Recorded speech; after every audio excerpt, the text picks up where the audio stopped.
attendance. We are sports. We are Southeast.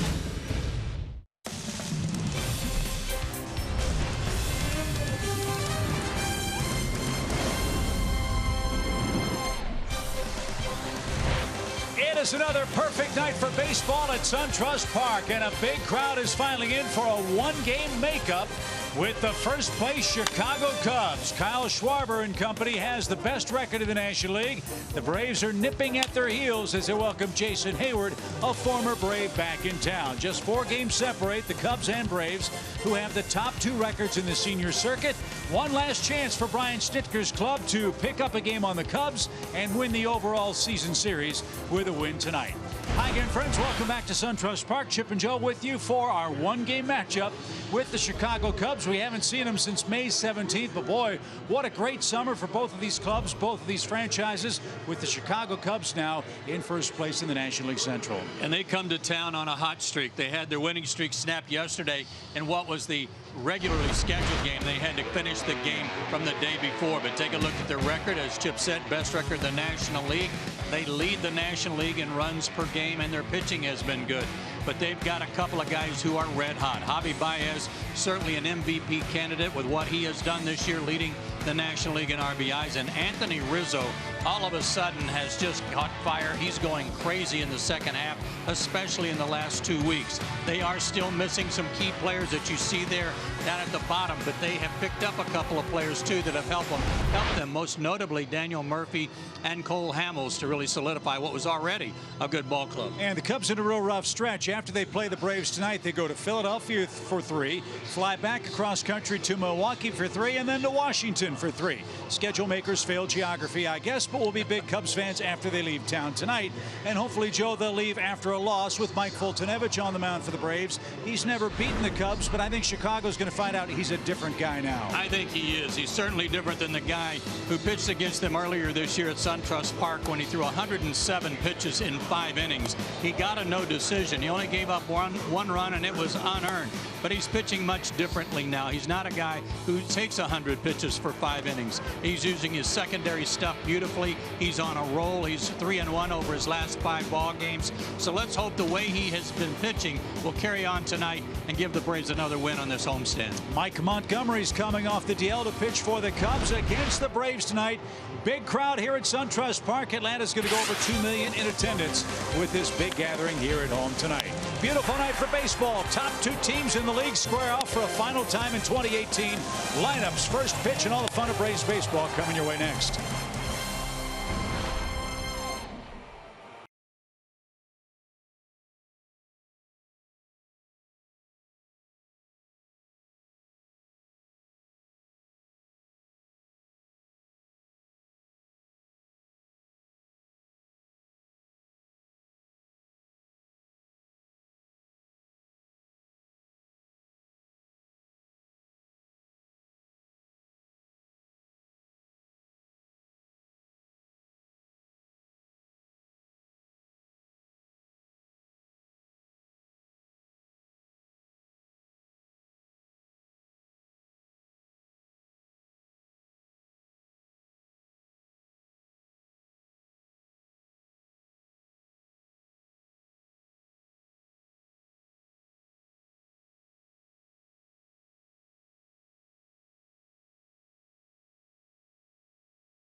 Baseball is sponsored by your local Ford dealer and the Georgia Lottery.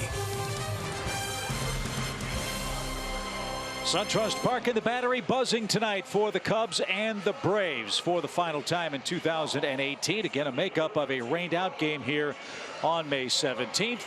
Mike Foltynewicz hails from Minooka, Illinois, about 45 miles from Chicago. He didn't grow up a Cubs fan. He grew up a Cardinal fan, which is always helpful when you place your bets against the Chicago Cubs in this series and in this ballpark.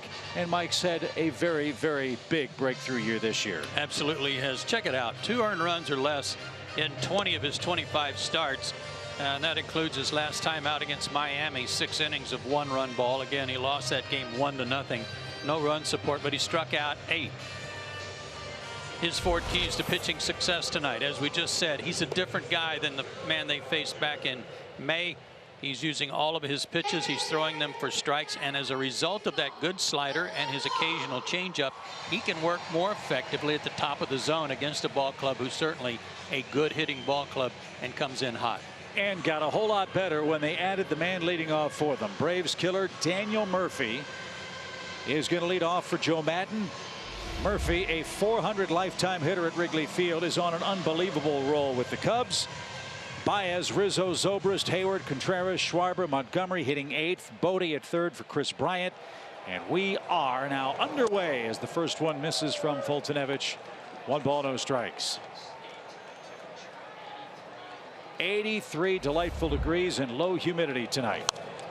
As Murphy pops it out of play, foul, and he faces an even count. It's such an odd occurrence to have a 1-game makeup game where you match up with another first-place team, but this has the makings and the feel of a postseason game tonight.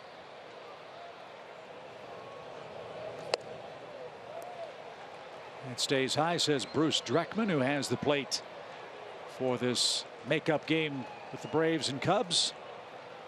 And now the 2-1 pitch. He's fouled back, 2-2. Yeah, and if things work out, it very well could be a playoff preview. Sure could. If both the Braves and Cubs get in. Chicago's magic number is 26. Atlanta's is 27 to win their respective divisions. So still a long way to go before anything's decided. Murphy scored a hit and a run in his first 6 games as a Cub. And Folty got with a slider, a swing and a miss. Murphy, a tough man to strike out. He is retired to start the game. 1 up, 1 down. There's that secondary pitch. This one a slider that he's been so good with on a back foot slider to left-handed hitters. And as you said, a tough guy to strike out, and he swung right over it. So here's our first look at MVP candidate Javier Baez. High-popping numbers for the Cubs. Second baseman, third baseman, shortstop. And yes, he's played all 3 of those positions this year for the Cubs. 97 RBIs, 28 homers. And a 9-game hitting streak coming in today. Crackling slider has him in an even count. Well, he made a good pitch on the first pitch. 98 at the bottom of the zone, didn't get the call. We'll see if that holds all night.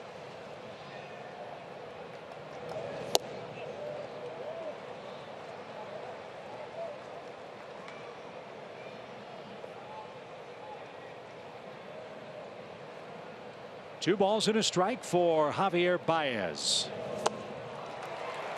Nice. Took a little off that same pitch, but he just took a few miles an hour off and got him up in front.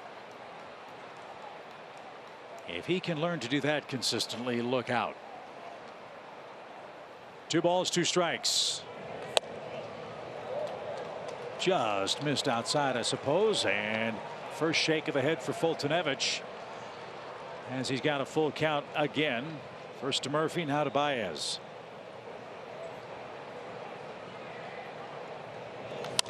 Popped him up, and an easy play for Freddie Freeman, who moves to the infield grass. 2 outs.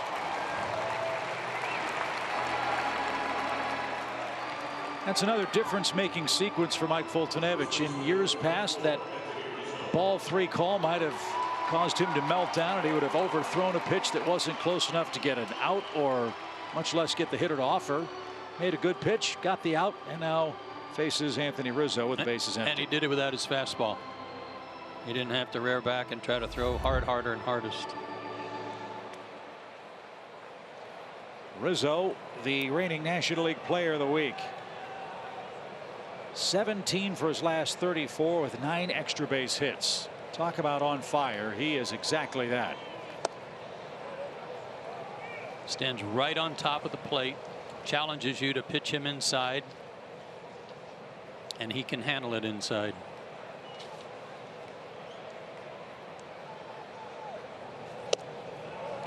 Good curve.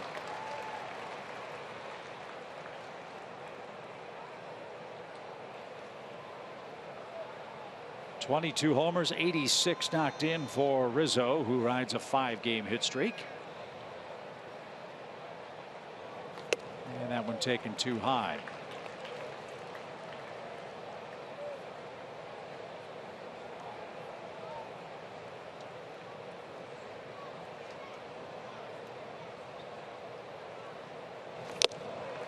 All the injuries that you talked about, Joe, this year, and because of the sometimes inconsistent Cubs offense, they actually have resorted to Anthony Rizzo as their leadoff hitter. 105 at bats, batting first for Joe Madden. And he's going to ground out to Freddie Freeman. He'll take it to the bag himself, and an impressive start for Fultonevich. 3 up, 3 down. Here come the Braves at home.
Phillies by 3.5 games and have won 3 of the first 5 head-to-head with Chicago. A couple changes for Brian Snitker tonight with a lefty on the mound. Johan Camargo bats second on the Toyota starting lineup. Kurt Suzuki is 5th. Ozzie Albies 6th. Adam Duvall gets the start in left. And it is Mike Montgomery who's back off the disabled list and back in rotation for the Cubs tonight. There are his Hallman Road splits, road away from Wrigley Field. The numbers look pretty good, but his last 4 road starts, he's up to a 5.32 ERA over that stretch, and maybe because of the sore shoulder that put him on the disabled list. This is his first start since August 7th. And he slings one up there high to Ronald Acuna. 1 ball, no strikes for Braves center fielder.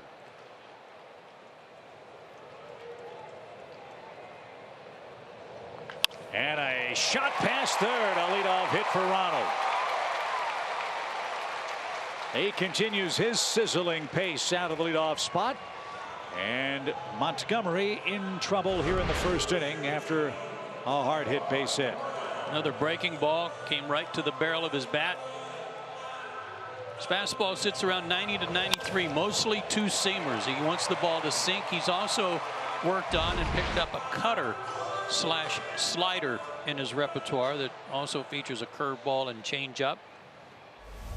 29 years old, 6'5", 215.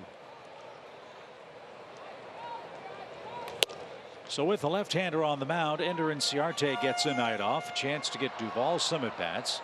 Ender has been so good hitting second. That creates a spot for Brian Snitker to fill. And Johan Camargo gets a chance to bat second tonight. The 4th game this year he's done that. And that's out of play. 1 ball, 1 strike. Johan with 44 hits since the All-Star break, hitting over 300 in that stretch. Went 4 for 8 against Tampa Bay too. That home run off a 99-mile-an-hour pitch. We rounded it off to 100. Acuna went on first move and is thrown out at second base. So Acuna's picked off and thrown out trying to move to second base. And that's out number 1.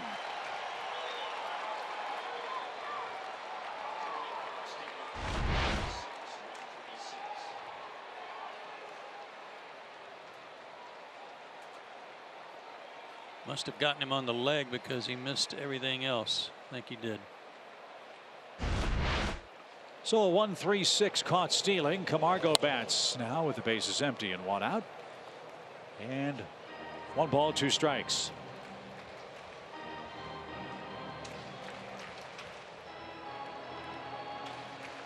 Camargo has 6 at bats against Chicago pitching. He's knocked in a run in those 6 tries. And this one's hit in the air toward right. Zobrist and Hayward. It'll be Jason Hayward taking over. And Camargo skies out on a ball that looked to be hit into straightaway right field. But Hayward ranged over there and made the play for out number 2. He was playing him way over that way too. A little easier for him because of where he was positioned.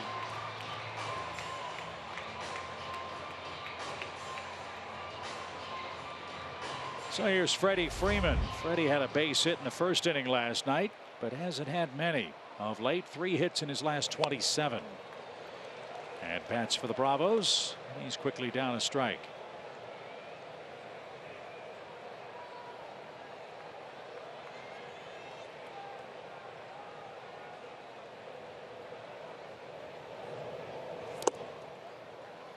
That'll bounce up. 1 ball, 1 strike. Mike Montgomery will forever be the answer to a Cubs trivia question. Who was the man on the mound when they won their first World Series since 1908? It was he. In Cleveland. And a bouncing ball foul. 1 ball, 2 strikes.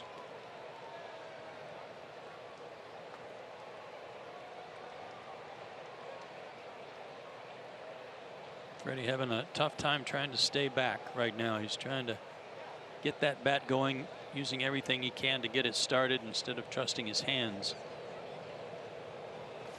And a swing and a miss. There was that cutter or slider from Montgomery, and he gets out of the first inning. No score at SunTrust.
September 2nd is at 5:05. Stick around afterwards and watch Despicable Me 3 on the Plaza screen. Then come back Monday the 3rd for a 1:05 first pitch against the Boston Red Sox. To get a full list of activities, go to Braves.com/Labor Day. Final week of the unofficial end of summer. And what a night tonight in Atlanta. Beautiful sky above, perfect weather for baseball, and two first-place clubs squaring off for the final time head-to-head.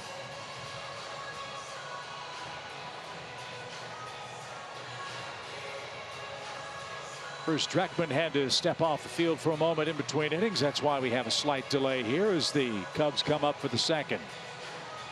Zobrist, Hayward, and Contreras, the trio for Chicago.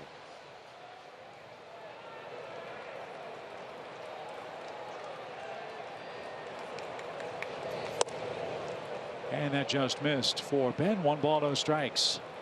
Zobrist got yet another game-winning walk-off hit yesterday in the completed game. That was rain delayed on Tuesday. Think of him as their Charlie Culberson. Yeah. Play everywhere, puts the ball in play like that, and that's the first Cubs hit. That'll ricochet off the fencing. And Zobrist in at second with his 23rd double. Big comeback year for Zobrist this year. Hitting .312 coming into play tonight. He hit .232 last year. That slider stayed out over the plate for him and hit it hard enough to get it by Freddie. That's hard to do for a left-handed hitter. And now Jason Hayward is the batter, hitting .276. 7 homers, 52 driven in. Jason playing center field for Chicago tonight.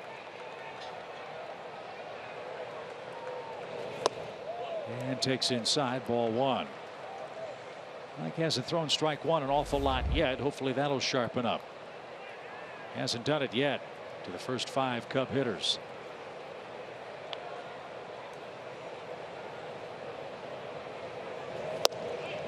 There's a pretty pitch, and it's even. Jason's had improved numbers this year too. His average at .276 coming in.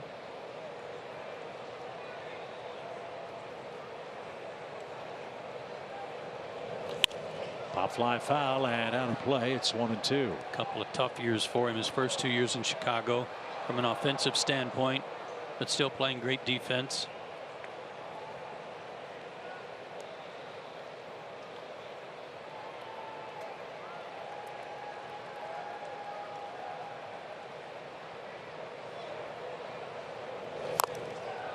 That's fouled at the plate. Still a ball and 2 strikes. That hurt.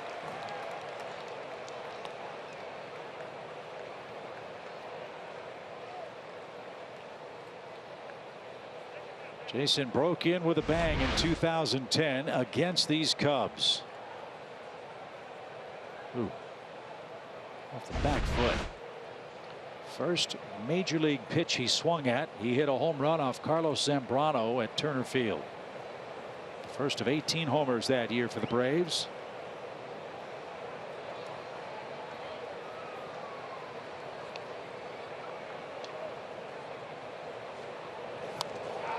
And he just got hit by a pitch after fouling one off his foot. He got hit in the back leg with that one. They had to check to see if he swung at it. Slider going for the back foot slider and bang right above the knee. So the left foot and the left knee take some punishment for Hayward in the second inning. And that'll bring up the Cubs catcher, Wilson Contreras, whose brother William is in the Braves system and having a good year in the minor leagues.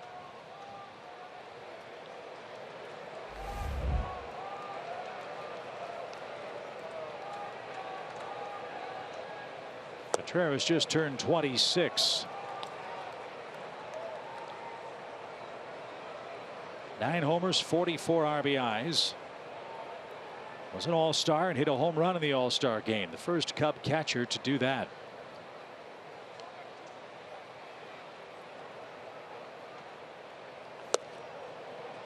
Boy, oh boy, it's tight. We could draw you a picture and with the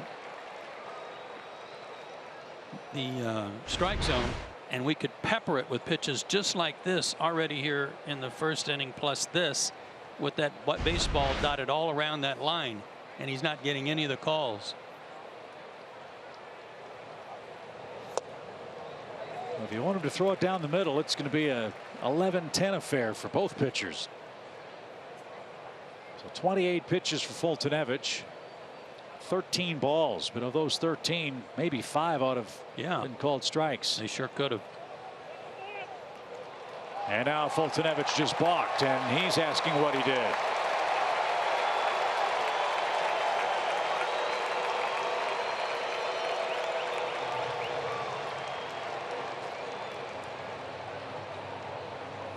So Mike Foltynewicz pleading his case with Chad Fairchild. Let's see what he did. Maybe a little flinch with the left arm.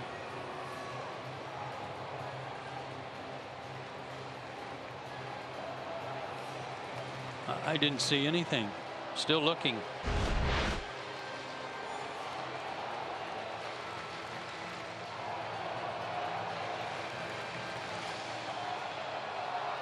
Well, here's a real test of Mike's mettle, as it were. Can he bear down and take care of Contreras? Second and third now with nobody out for Chicago.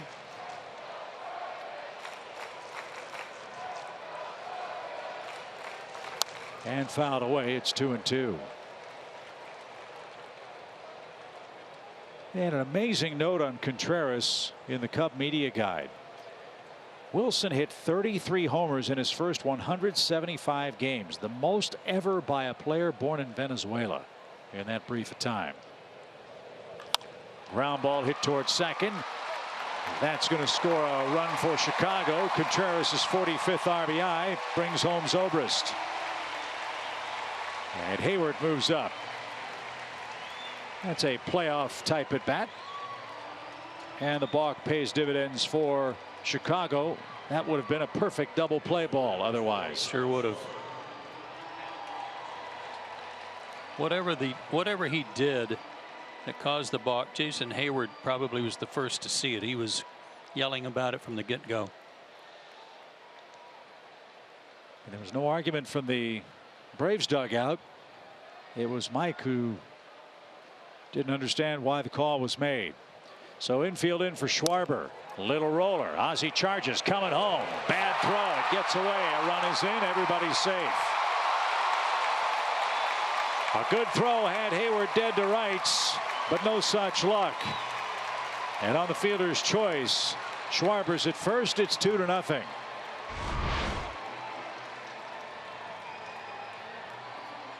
That was only about a 70-foot throw, but he gave Kurt an impossible hop to try to handle.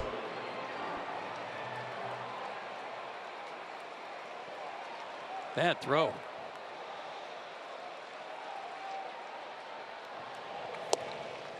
So the Cubs are doing something else rather unconventional. They're batting their pitcher 8th. Joe Madden, like other skippers who've done this, likes the idea of having a secondary leadoff man to feed the top of the order. And this could work out for them because Montgomery can try to bunt and then bring up David Bodie with 2 runs already in his back pocket. And fouled away. It's 0-2. We'll take another look, see if we see the balk. Yeah, there's a little flinch right there. It was it. Just started to raise up just a little bit.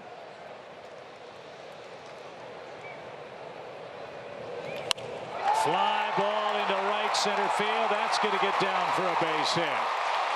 The Cubs have him first and third on a Montgomery hit on a 2-strike count.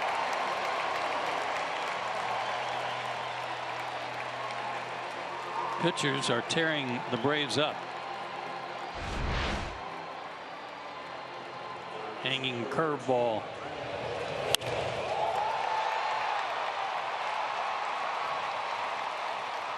And now Chuck Hernandez will pay a visit to the hill with 2 Cubs runners in, 2 Cubs runners on, and only 1 out for David Bodie.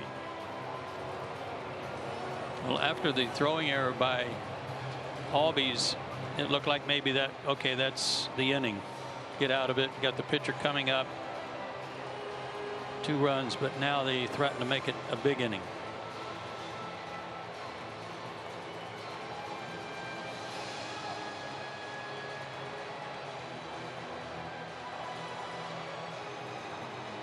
A double, a walk, a balk, a ground out brought in a run. Hit batter. Beg your pardon, excuse me, it was a hit batter of Jason Hayward. Ground out, fielder's choice, error, and now a hit by the pitcher. And Chicago in front 2-zip. And in for a strike to Bodie, who's had a flair for the dramatic. Braves fans fell in love with this guy. He had a walk-off grand slam against the Nationals at Wrigley Field a couple of weeks ago.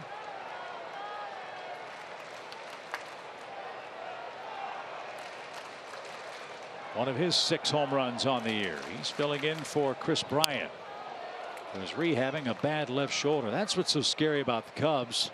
They've got an MVP who's not even in their lineup. Yeah, and there's talk that this guy's playing so well that Chris Bryant might have to play the outfield. This guy's playing excellent defense on top of getting some huge hits for them.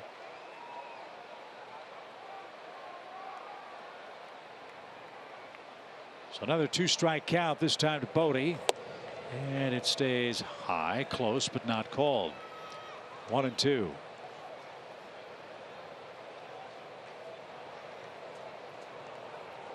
Well, Mike's going to have a short night if he's got to throw the ball right down the middle, which it appears he's going to have to do for Dreckman.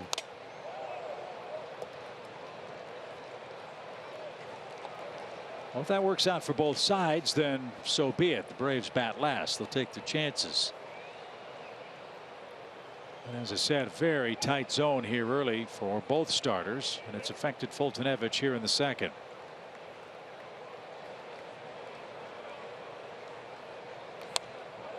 And fouled away again. A ball and 2 strikes. Phillies are idle tonight. They host the Cubs tomorrow. Braves begin play 3.5 games in front of the Phillies in the Eastern race.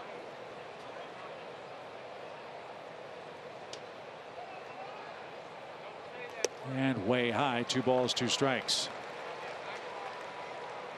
Cubs offensively first in the league in average and runs and RBIs and on base percentage, second in walks.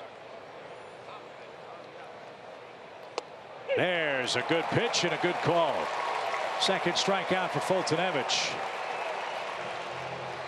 2 away in the inning, and back to the top, and Murphy Froze him. Buckled his knees a little bit on that breaking ball, that front door breaking ball.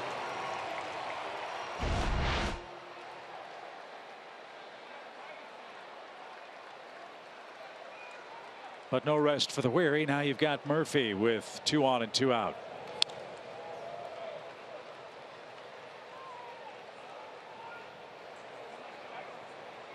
Murphy is 11 for 32 since putting on a Cubs uniform.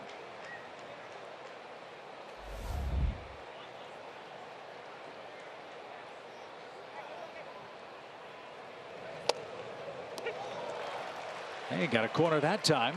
0-2. They did not get Daniel Murphy for his defense. They got him for his bat. Put him right at the top of the order. Try to take advantage of this guy collecting a lot of hits. Well, they can grow that grass on the infield at Wrigley Field waist high, and at least on the right side. Yeah. But a perfect compliment for Chicago. Another professional hitter to lengthen an already very dangerous lineup. 1 ball, 2 strikes. And bounced foul. All about Murphy's story this year. He was slow coming back from microfracture knee surgery. Was hitting over 300 with the Nationals, 6 homers, 29 RBIs there.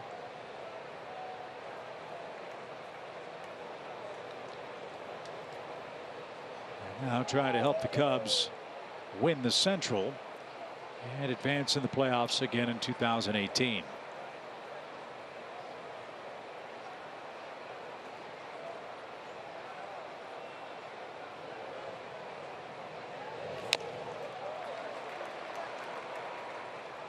Top of the zone, good fastball, but he spoiled it.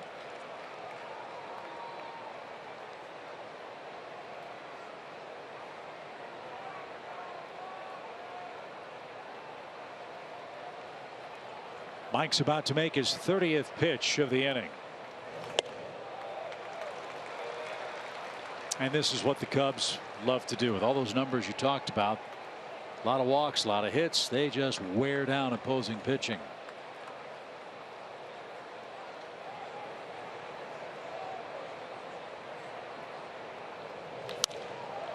In the air, popped up. Long run, Duvall, and he's going to get there to retire the side. Chicago strikes first with a couple of runs. 2-0 after 1.5.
The news today is that Lucas Duda is here. He is activated and he is available off the bench for the Braves tonight.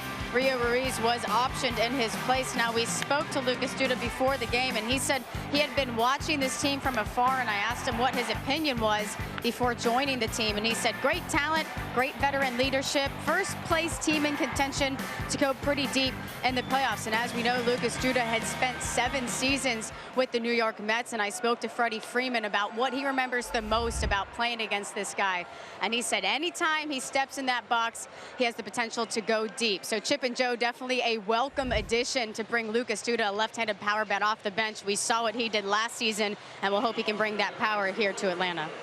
Yeah, you're right, Kelsey. Anytime he comes up, especially late in the game, where Brian can pick his spots to use him against matchups that he likes.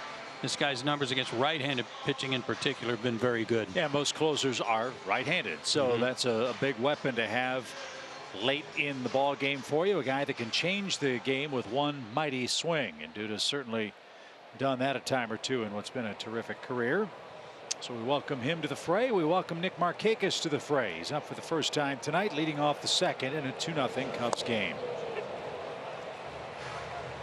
And Montgomery gets a pitch at the bottom of the zone. Strike one called. Nick has a 4-game hitting streak, batting .310 for the year.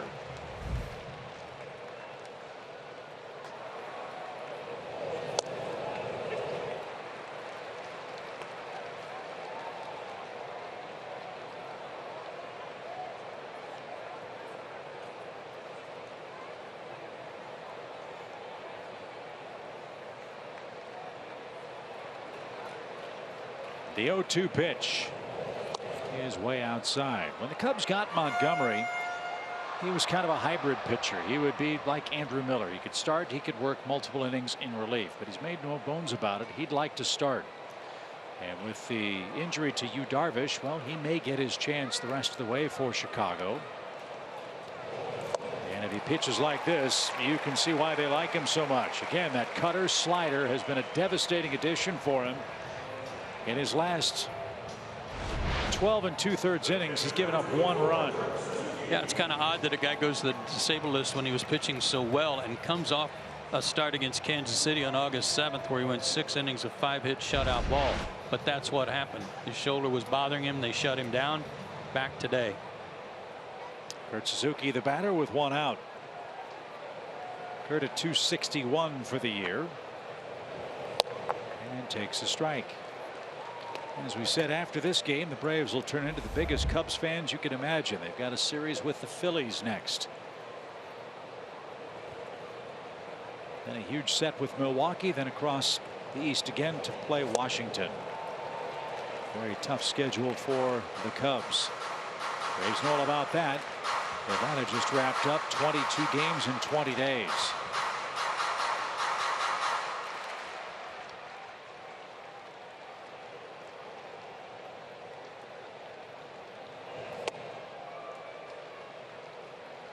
Here's what's ahead for Chicago and Joe Madden. Like the Braves, a very difficult remaining schedule in August and September. One off day for them in that stretch. Montgomery's the kind of guy you've got to be patient with. You've got to think about hitting the ball up the middle or hit it to right center field if you're a right-handed hitter, because he just doesn't give you a whole lot. He's around the plate, but he's not going to throw too many fastballs right there for you. He's only given up 7 homers in over 100 innings. And I would imagine, Joe, that for Montgomery, as a young guy, but relatively young compared to John Lester, having Lester on this staff has to be a huge benefit for him, especially if he wants to start. And Lester has a terrific cutter too. Now, it's not like his fastball doesn't play. It does. It's 93. But if he's got you set up for all that off-speed stuff, the cutter works well too. Hard enough to come in and bite the bat right out of your hands. The 2-2 pitch. That missed low, and a full count. There's some of that patience you were talking about. Make him work. Ozzie Albies waiting on deck. 2-0 Cubs.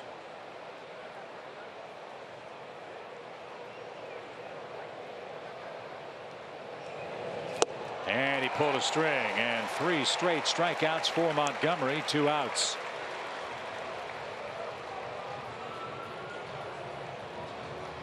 Not going to give in.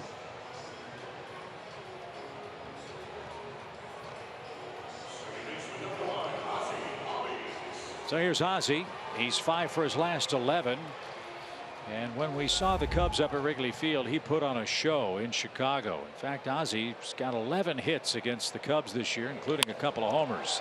And this one is played off the chest of Baez, and Albies will reach with 2 outs. A first pitch swing, and that's the second Atlanta hit. Well, I think his work in that series against the Cubs earned the respect of Joe Madden, who thinks he's just the greatest. If he has a favorite Braves player, it's Ozzie Albies. He's not going to be disappointed in what he just saw from him again. That'll bring up Adam Duvall. Duvall in the lineup for a couple of reasons. Left-hander on the mound. Secondly, he's had good luck against Montgomery. And thirdly, he's had good luck against the Cubs this year. One swing could tie the game for the Braves. And that straightens up Adam. 1 ball, no strikes.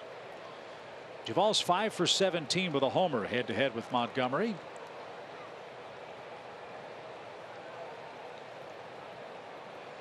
His numbers as a Brave have not been all that impressive, but in fairness to him, he's gotten very irregular playing time. Maybe he'll get 4 at-bats tonight. That would help a lot. So would a couple of base knocks.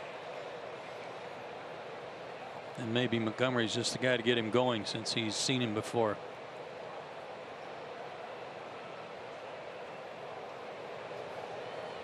Hitters count, 2 balls, no strikes. Again, something off speed behind in the count. 2-0 changeup.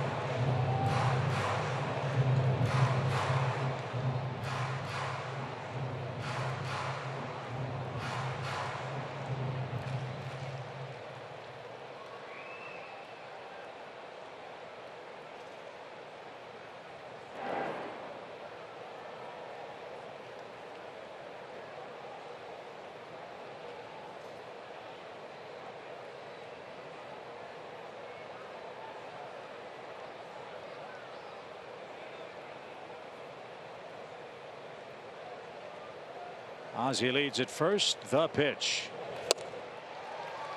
Another off-speed pitch. 2-2.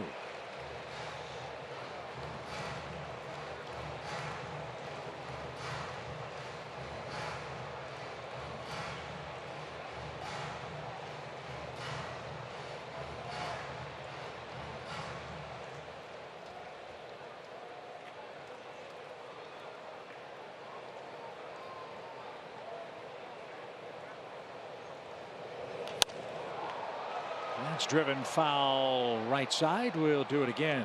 2-2.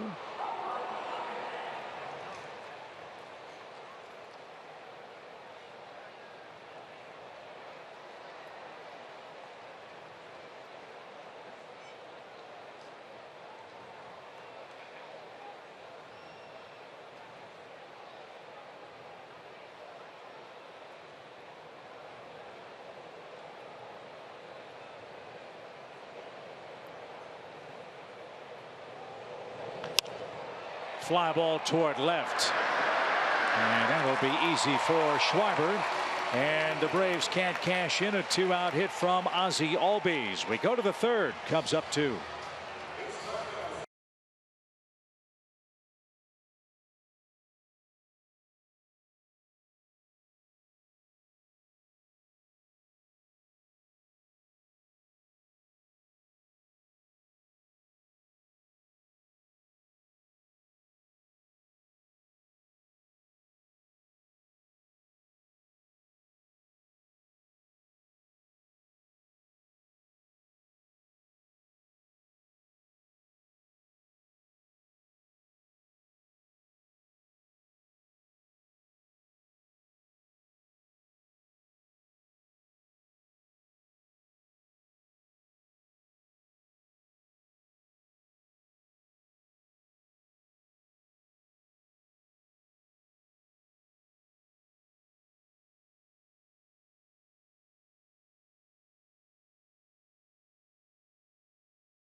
Memberships are on sale. With the 2019 A-List membership, you'll gain access to postseason tickets this year, and you'll get exclusive benefits, priority access, and year-long discounts next year. Experience the big moments like never before. Head to Braves.com/A-List today.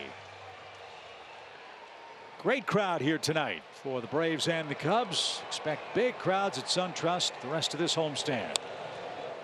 Pirates are in next over the weekend, then the Red Sox Monday, Tuesday, and Wednesday. As Mike Foltynewicz starts his third inning, he could use an easy frame and to throw 30-something pitches in inning number 2. He's got Baez, Rizzo, and Zobrist coming up.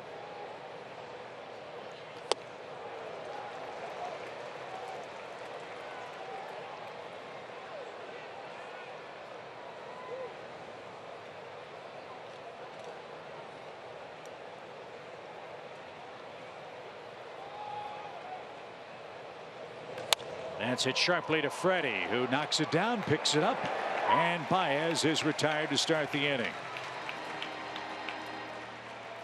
1 out.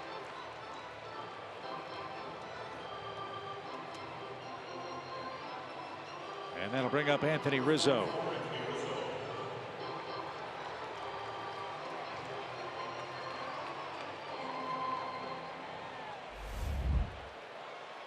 Rizzo has hit 30 or more homers 4 consecutive years for the Cubs. He's knocked in 100 or more runs in each of the last 3. He's got some work to do if he's going to hit 30 this year.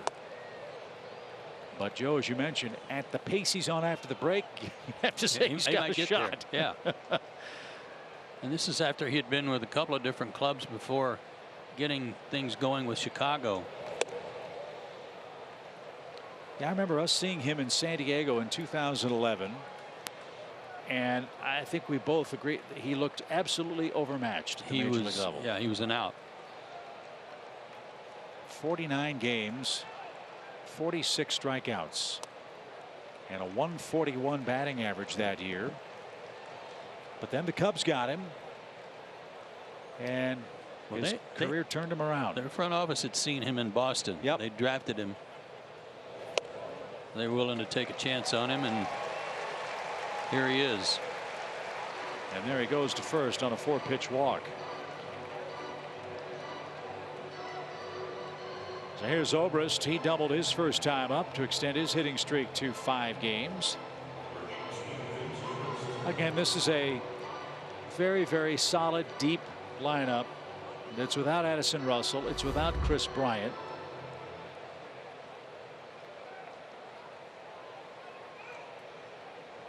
And Zobrist has gotten hot too.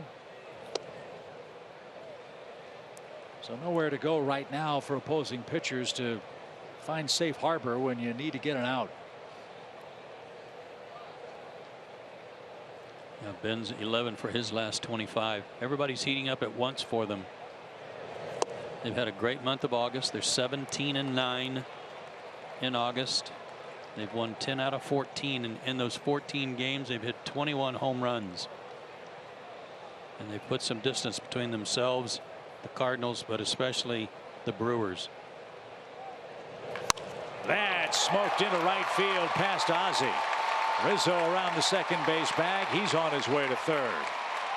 Zobrist is red hot. He's 2 for 2. Boy, that had a solid ring to it. And the Cubs in business again with 1 out. Fastball, center cut. This time Freddie Freeman's holding the runner on, so he had no shot to react to that. So far Zobrist is hitting him where Freddie ain't.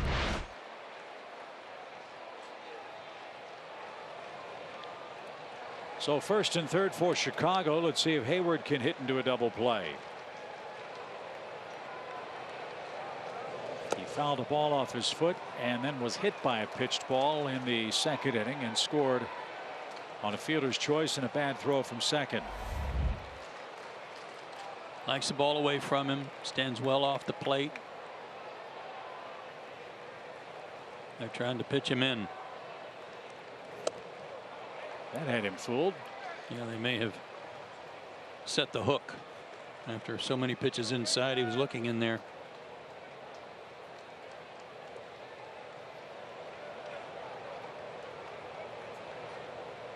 One ball, 1 strike.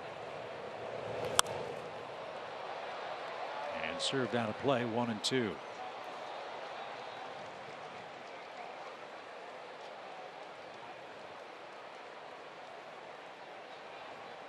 Jason's beginning his 3rd year with the Cubs. He was with the Braves in 14, the Cardinals in 15, Chicago 16, 17, and now 18. I wonder if having at least 3 different hitting coaches has been a difficult thing for Jason to adapt to. Had a super year with the Cardinals and then cashed that in with a gigantic Cubs contract.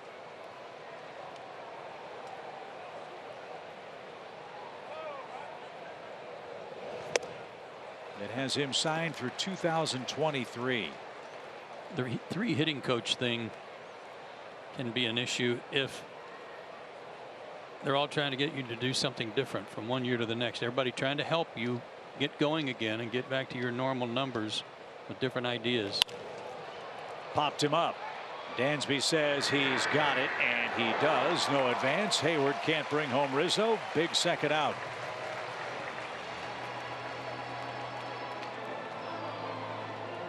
You saw Chili Davis on the bench for Chicago. The Cubs overhauled most of their staff this offseason. Chris Bosio left to go to Detroit. Chili Davis came over for his first season as the hitting coach after working for Oakland and the Red Sox as a hitting coach. Jim Hickey is the pitching coach. He came from Tampa Bay, where he worked with Joe Madden with the Rays. And a ground ball inside the bag, fair by Contreras. That scores Rizzo. Zobrist on his way to third is going to stop. And Contreras extends the Chicago lead with a seeing-eye ground ball inside the bag at third. That'll make a hitting coach happy. Well, I'll tell you this, and it's another slider that was just a cement mixer up. And they are doing a good job of hitting it right down the line or right in the open spot so far. Nothing at anyone.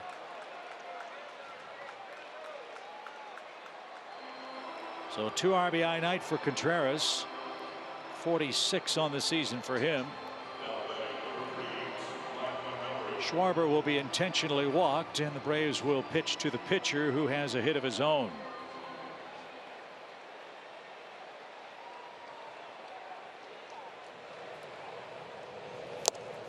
And right on by, a swing and a miss.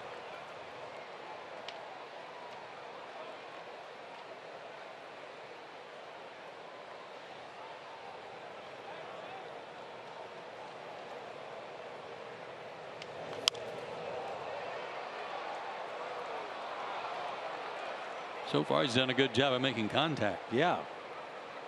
That was 97 that he just fouled off.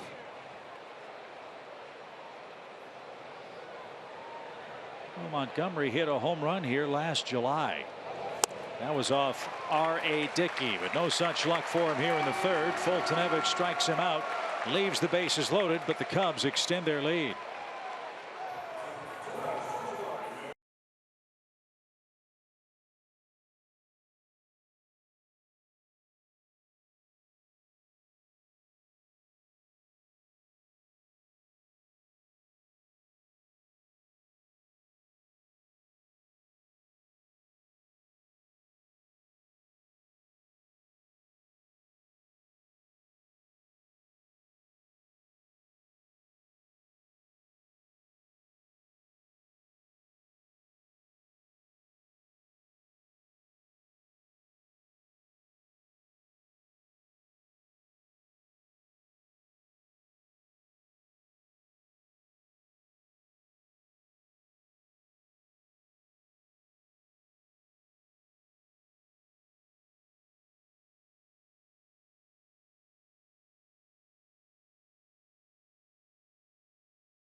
Xfinity delivers the fastest internet with the best in-home Wi-Fi experience.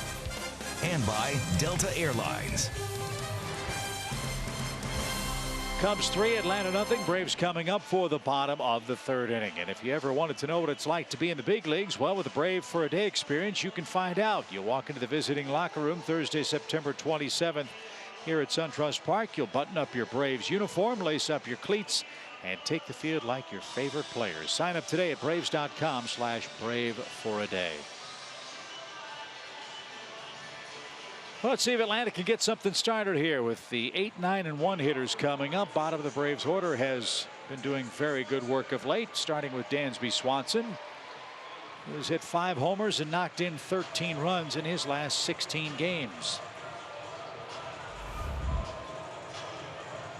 Braves have 2 singles against Mike Montgomery. A leadoff hit by Acuna, an infield hit by Ozzie Albies. And right there, a strike.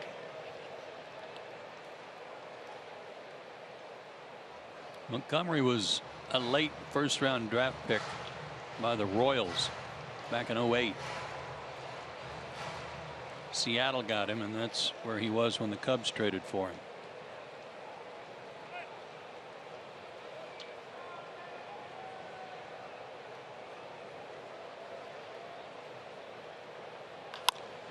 To the shortstop. Baez. High throw, close play, and in time. 1 out. Talking with some of the Cub people about Javi Baez, he plays with a great deal of flair, and there's a certain semblance of showmanship that was in his game for the last couple of years. But Brian Butterfield, who's also new to the staff here in Chicago, has really made him accountable for his work defensively. Some of those careless errors that we saw Baez make in years past aren't really apparent now. And what they've preached to him is make the ordinary play ordinary. And by and large, he's done that. Terrific athlete. Shortstop was his original position and had to move to second to kind of get playing time because Addison Russell was there. And now with Russell hurt, he's back in his friendly confines around shortstop. Nicely done. 1 ball, 1 strike for Fultonevich. Montgomery 3 strikeouts. He's got his mound opponent set up here.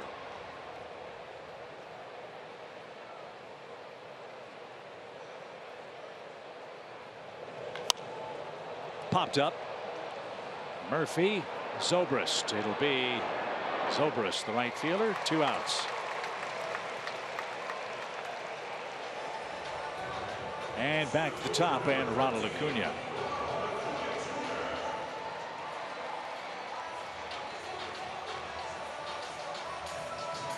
Ronald led off with a base hit between short and third, and then was picked off and thrown out 1 to 3 to 6 in the opening inning.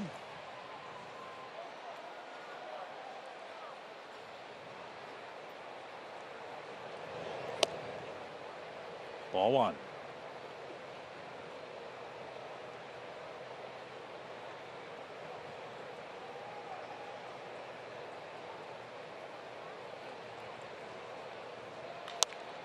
Base hit the other way. Boy, if he starts doing that, look out. Acuna continues his blistering pace set in August. That's our Georgia lottery hitting the jackpot. Gotta love that month of August. How can he not be the player of the month? 10 homers, 20 RBIs, 22 runs scored, a crazy OPS. You know, if this happens in April, you hit 10 homers and drive in 20 runs in April, everybody's going, he might hit 100 homers. And now Camargo just got hit by a pitch. Thank you very much. And that'll bring up Freddie Freeman representing the tying run.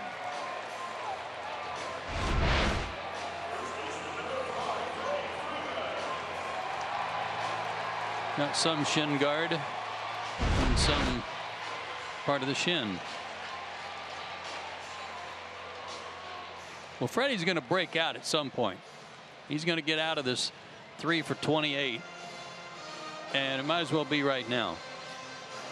You mentioned the note that the Braves had about Freddie Freeman and his home runs. It's almost inconceivable that his last homer hit against a team not named the Marlins was July 1st. Yeah, against St. Louis. 2 on, 2 out. And yanked foul.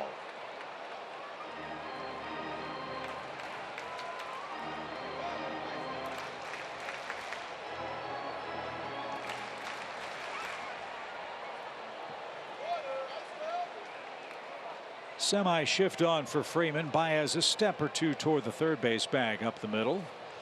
Murphy in the outfield grass at second.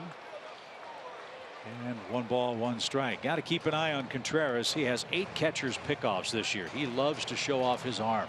And I don't blame him. And if his brother is anywhere near as good an arm, Braves really have something good working his way up to the big leagues. 1-1 pitch. He's sharply hit. Murphy can't get it into right field. That's going to bring home Acuna. So Freddie comes through with a 2-out knock. Braves have done that a lot this year. They cash in a run after the hit batsman. It's now a 3-1 game. That's more familiar, isn't it? Yes, sir.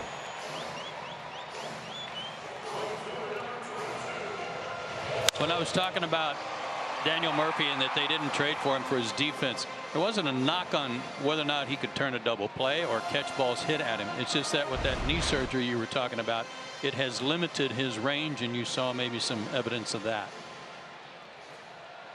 So the inning continues for Nick Markakis. The Braves have now scored 254 2-out runs this year.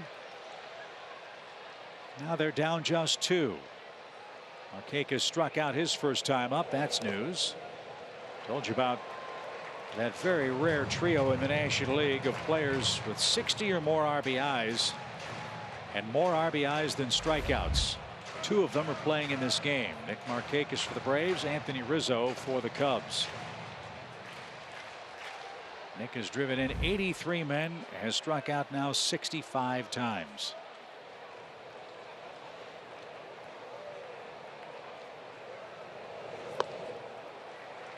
Ball 2. Braves getting a better look at Montgomery the second time through the order.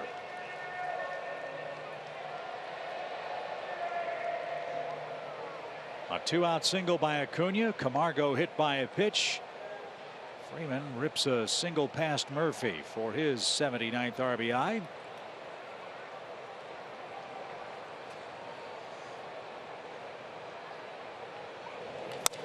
Another chance up the middle. Murphy with a backhand, shovels to second, and just in time to get Freddie.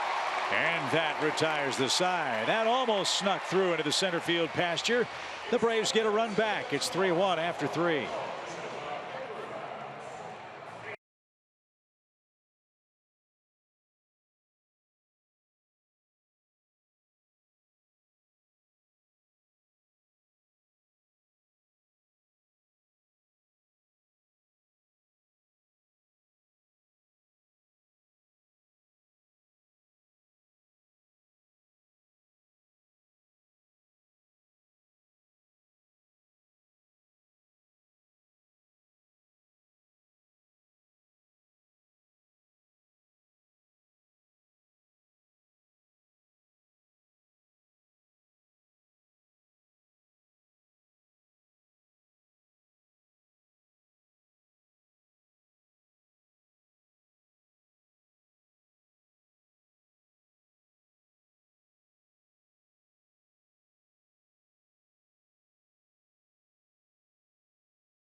It's Los Bravos Day, presented by Georgia Power. With the Los Bravos ticket package, you'll get a game ticket and a custom flag.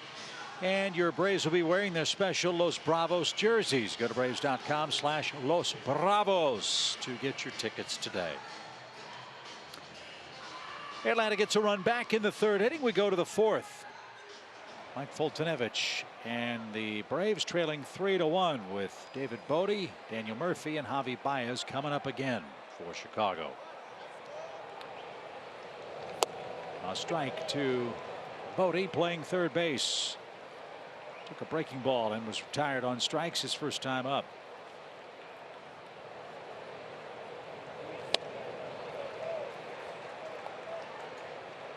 He didn't like taking a called third strike on a breaking ball in. You could see him talking to himself on the way back to the dugout. And they're keeping it away from him. Oh, Camargo charged aggressively and got his man. Nice play, 1 out.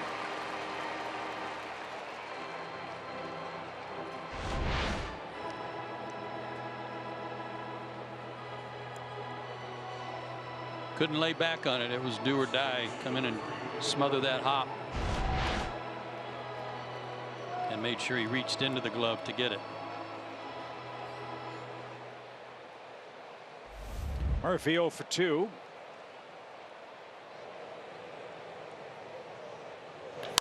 And if Ozzie fields this one, he'll be 0 for 3. 2 quick outs. Mike could use an easy inning.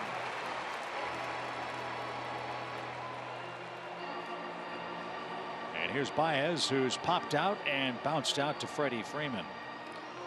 Baez is the first Cub with a 20 or more homer, 20 or more stolen base year since a man from Atlanta, Corey Patterson. Remember him? I do. Corey Patterson was a 2020 man back in 2004 for Chicago. Out of Harrison High School. Yes, sir. And outside for Baez, 1 ball, no strikes.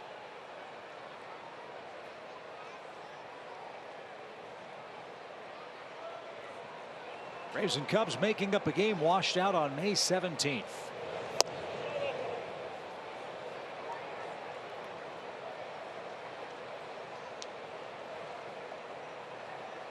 On that date, the Cubs were 22-18, 2 games behind Milwaukee. The Braves were 26-16, a game ahead of the Phillies.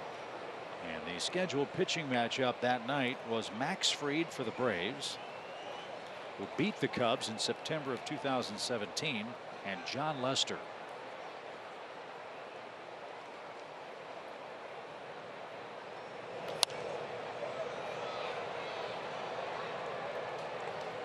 Usually around that 54 game mark is when a team really takes stock of where they are and has a pretty good idea of a fast start is for real or not.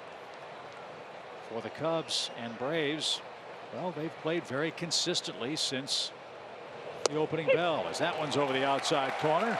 And Mike has his second 1-2-3 inning, and a much needed one at that here in the 4th inning. 3-1 is your score.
Here on a beautiful baseball night, Braves and Cubs wrapping up their overall season series. Atlanta leads the set so far 3-2.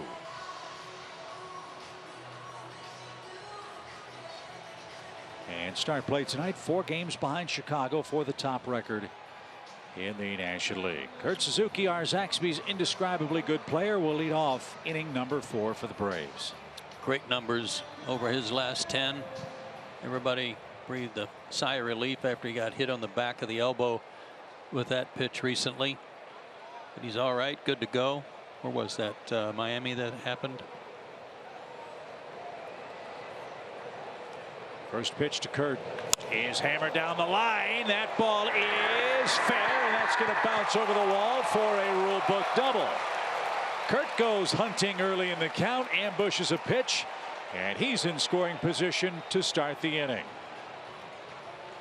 He's had good numbers against Montgomery too. Struck out his first time up, but he's 8 for 28 against him with a homer. Good start to the inning. See if Ozzie can get him over or get him in. Good swing.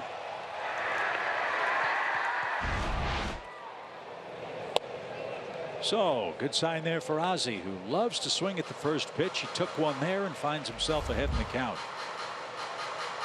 An infield hit extends his batting streak to 4 games in a row with a knock. That's 6 for 12 for Albies.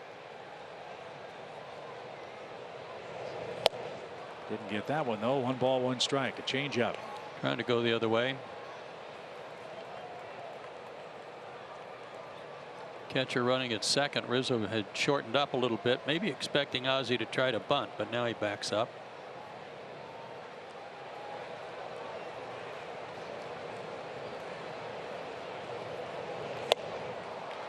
That's where teams have gone pretty consistently for Ozzie over the last 2 months almost. Yeah, it's since the All-Star break in particular. They've picked up something on him and they're exploiting it. It's up to him to change that by trying to lay off. Going up there again. He did lay off that time. I don't know, partner, you've said over the last 3 weeks, these are playoff-like at-bats. You're down 2 runs in the game. You've got a leadoff runner in scoring position. Got to find a way to get him to third. Got to find a way.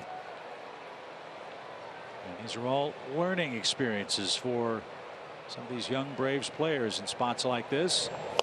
And Ozzie swings and misses, doesn't run, and he will be called out. That'll be strikeout number 4 for Montgomery. So not a good at bat or result for Albies. Why didn't he run? I don't know.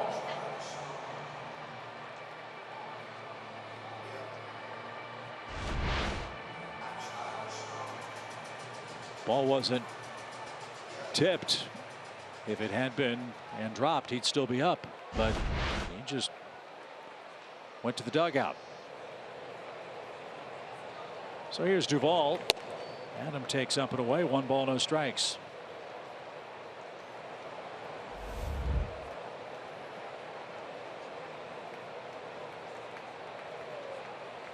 Duvall flied out to left field, his first and only time up.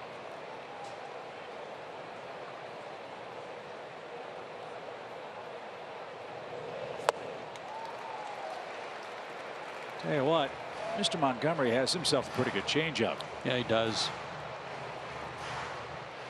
And whether he wants to call it a cutter or a slider, it's enough of a break off his fastball too that pitch has become a good weapon for him also.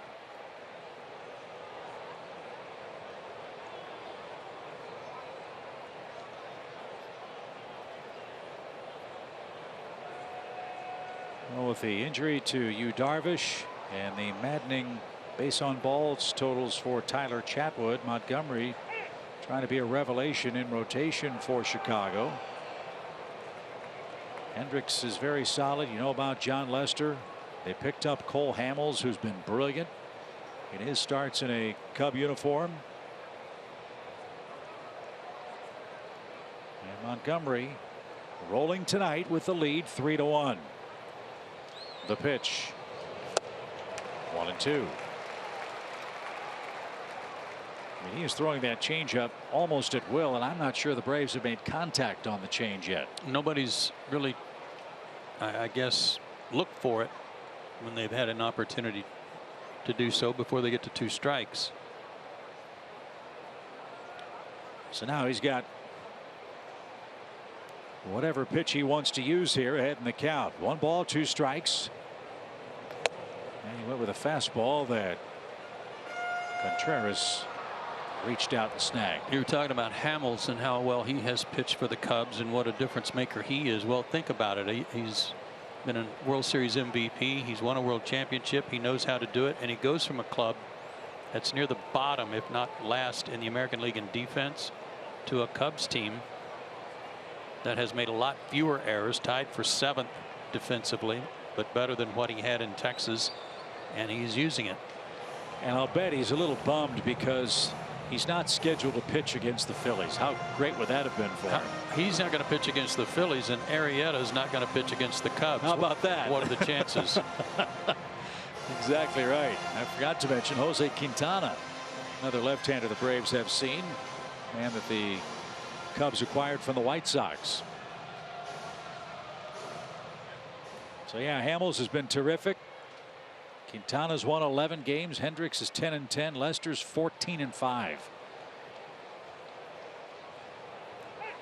And again, Duvall asks for time. There was a quick meeting with Contreras and Montgomery. Let's see what they strategize on here with Suzuki at second and now 1 out. And a swing and a miss. Back-to-back strikeouts after a leadoff double. And it's up to Dansby to keep the inning alive. They aren't going to even mess with him. They're going to intentionally walk him and face Mike Foltynewicz.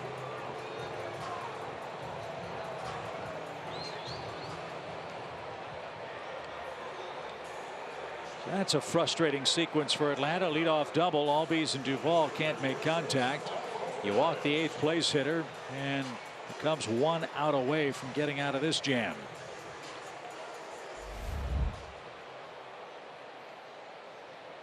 14th intentional walk for Dansby. That's 2nd in the league behind Schwarber.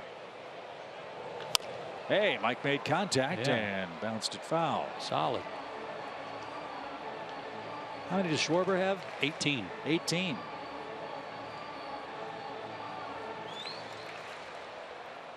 Just dump one in somewhere, Mike. 2 outs. Kurt can be running the crack of the bat. The outfield really shortens up and moves around to right.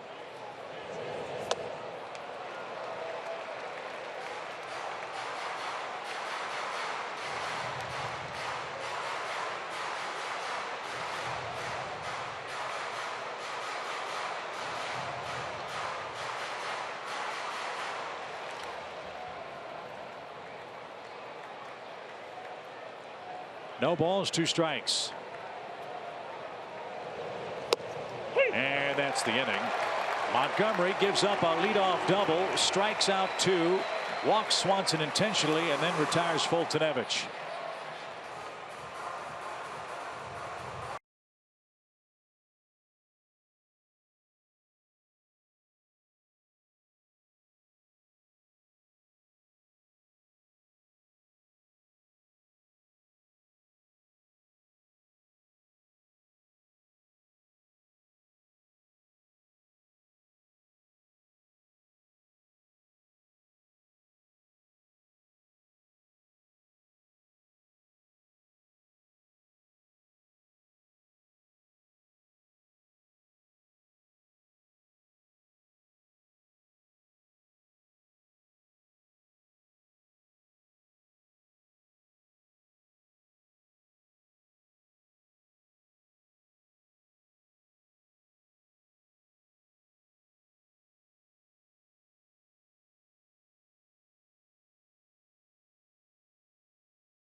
Places. And by SunTrust. Confidence starts here. Big crowd in Atlanta. 3-1 Chicago. We're through 4 tonight at SunTrust Park. Manage your dream team in franchise mode and get weekly stats, roster updates, and more. RBI Baseball 18 is available now. Learn more at RBIGame.com. Rated E for everyone. Everyone in Braves country is hoping Mike Foltynewicz can have another 1-2-3 inning. It's a tough one. 3, 4, 5 hitters again are up for Chicago. Go 1, 2, 3. Get the top of the order back up there for Atlanta.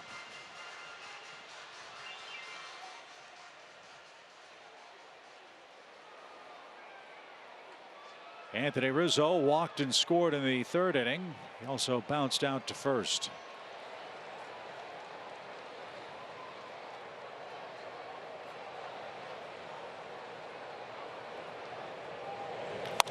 And serves this one to center. Acuna got an excellent jump and makes a chest high catch. 1 pitch, 1 out.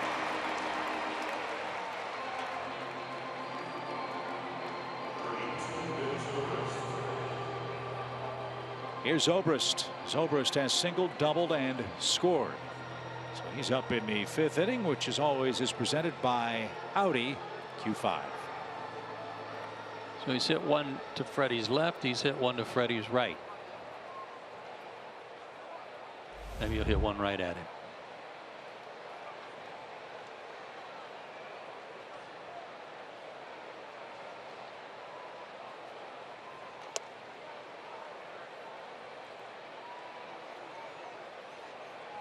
Zobrist broke in with the Tampa Bay Rays when Joe Madden was the manager down there. Then a stint in Oakland and Kansas City. Now in year 3 of a 4-year deal with the Cubs. Valuable player. Can play anywhere. Gives you terrific at bats. Switch hits. And knows how to win. I was just looking at his numbers. 317 right-handed, 310 left-handed. All 9 of his homers have come left-handed.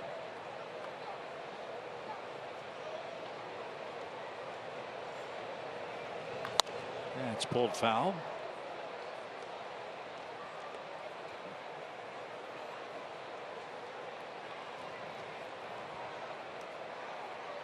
Zobrist had a better second half as far as batting average goes for Chicago last year. Still managed a .232 mark. So in that statistical area alone, it is a much better 2018 for Ben Zobrist.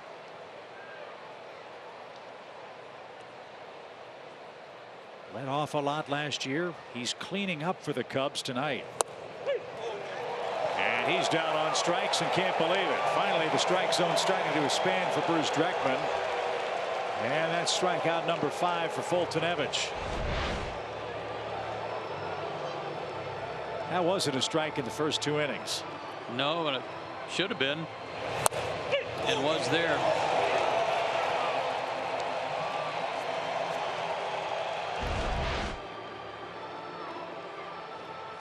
So 6 up, 6 down for Mike. Here's Hayward.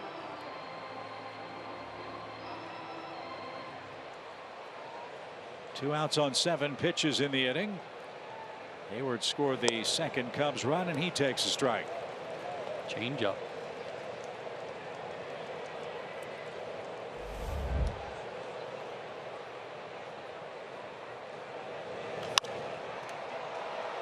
And he's ahead 0-2.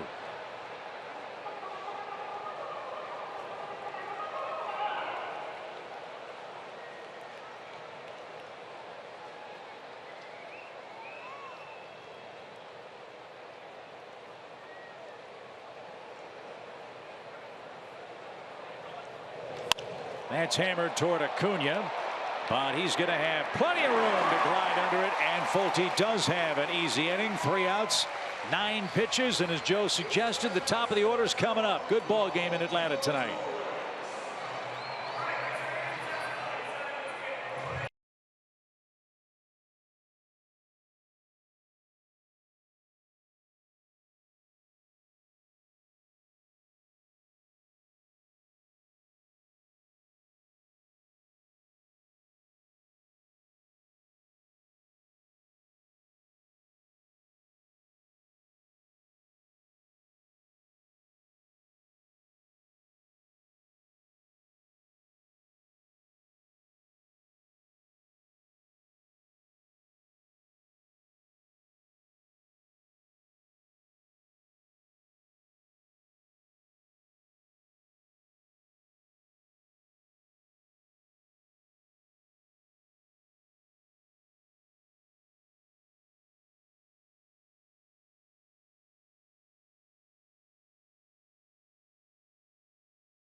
He has 2 of the Braves' 5 hits. Let's see if he can be chased around or bring himself around with a home run here. Got a good ball game. 3-1 Chicago in the bottom of the 5th inning. 3rd time through the order now for Mr. Montgomery, who's back from the disabled list and has pitched very effective baseball. He's struck out 6. He's walked 1. He's hit a batter. That walk, by the way, was an intentional pass. Braves have left 5 men on base, 4 of them in the last 2 innings. Knowing he's come off the disabled list and he's such an important part of the Cubs rotation down the stretch, it'll be interesting to see how long they let him go. Well, pretty economical. 58 pitches so far. Number 59 is lasered to the right. And Acuna behind the count. No balls and a strike.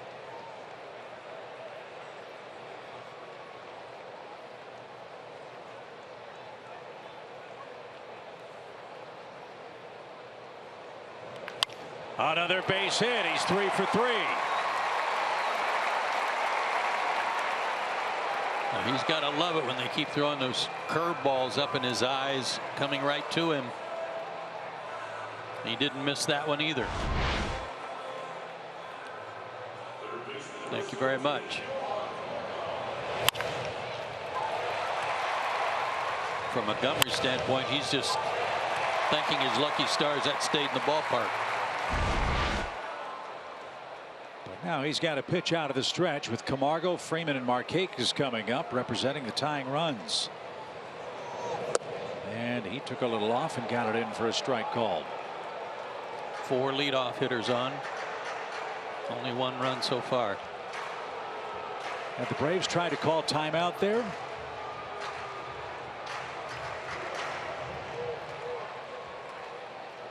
Streckman was looking in at Brian Snitker after that first pitch.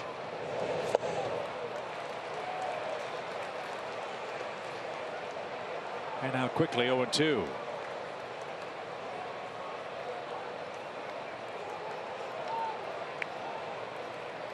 Braves got a leadoff double last inning. Couldn't bring Suzuki around. Couldn't advance him. See what they can do with Acuna at first with nobody out. Down the right field line. That'll work on 0-2. Acuna streaking to third. He's going to make it without a throw. Now we're cooking. First and third, nobody out. 0-2 pitch, too. Looked like it was riding up and in on Johan, but right now he is hot. High target, up and in, fought it off.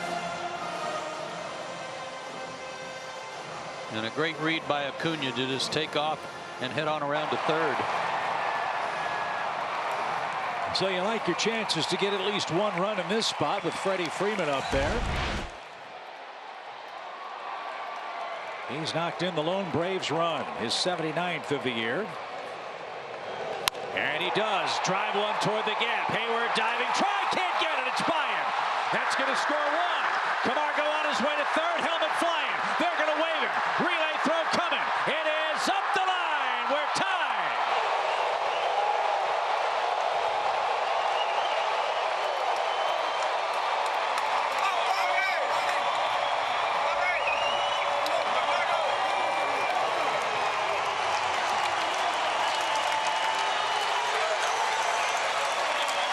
Jason Hayward may have hurt himself on that dive. He didn't get close enough to it to really dive and get it. So he was trying to knock it down right here with a swipe.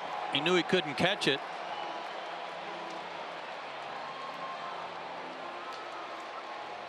Don't look back, Johan. Something may be gaining on you. He's unbelievable. And what an excited Ronald Acuna Jr. when he got home. Well, Camargo will blow bubbles when he hits the ball out of the ballpark. Now he's blowing bubbles when he's rounding third and headed for home. And that has burst the bubble of Mike Montgomery, who's given up 3 straight hits to start the 5th inning. The game is now tied. And Jason Hayward very slowly to his feet. Joe Madden was looking to the dugout like he wanted a replacement. They have Almora if they need him.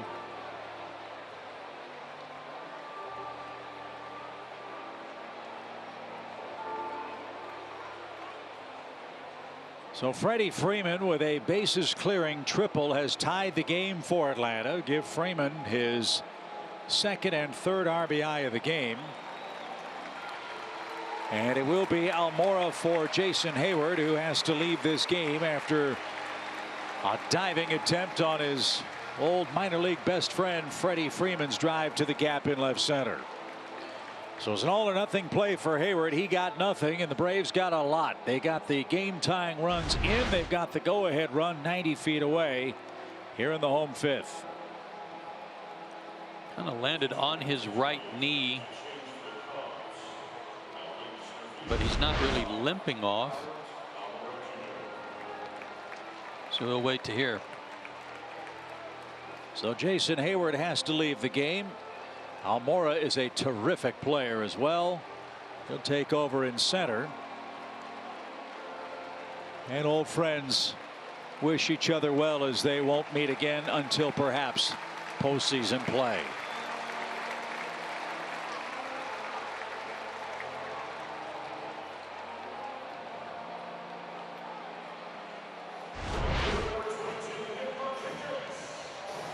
This is what Freddie's been trying to do during this dry spell over and over again, and here he was able to get that pitch to hit it to left center. And look at Ronald Acuna Jr. Excited? You bet. So now Atlanta has a chance to take the lead. Runner at third with nobody out. And Nick Markakis is the batter. That has gone hunting early in the count against Montgomery here in the fifth. Let's see what Markakis has in mind. The pitch. He's in the dirt. And a nice smother job by Contreras. So 3 runs, 8 hits for Atlanta. 3 runs, 4 hits for the Cubs.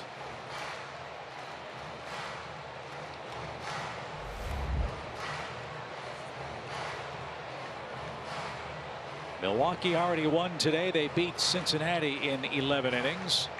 The Cardinals, behind John Gant, are shutting out the Pirates 5-0. Gant, in fact, has hit a home run for St. Louis tonight.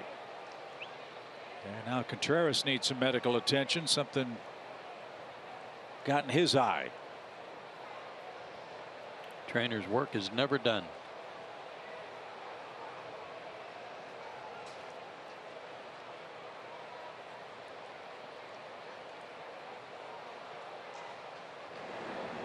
And action has begun in the Cubs bullpen.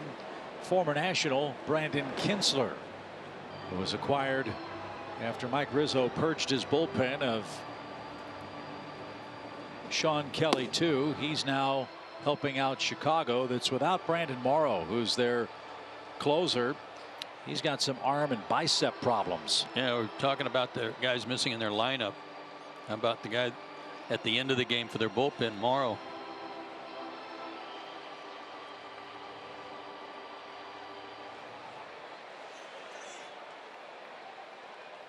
So Contreras is clear to go. 1 ball, no strikes for Nick. The pitch is grounded towards second, and Murphy with the infield in. That cuts off a chance for Freeman to come home. 1 out. That'll drive Nick crazy. He's 0 for 3, and Kurt Suzuki's the batter. And I have a pitching change first. Here comes Joe Madden.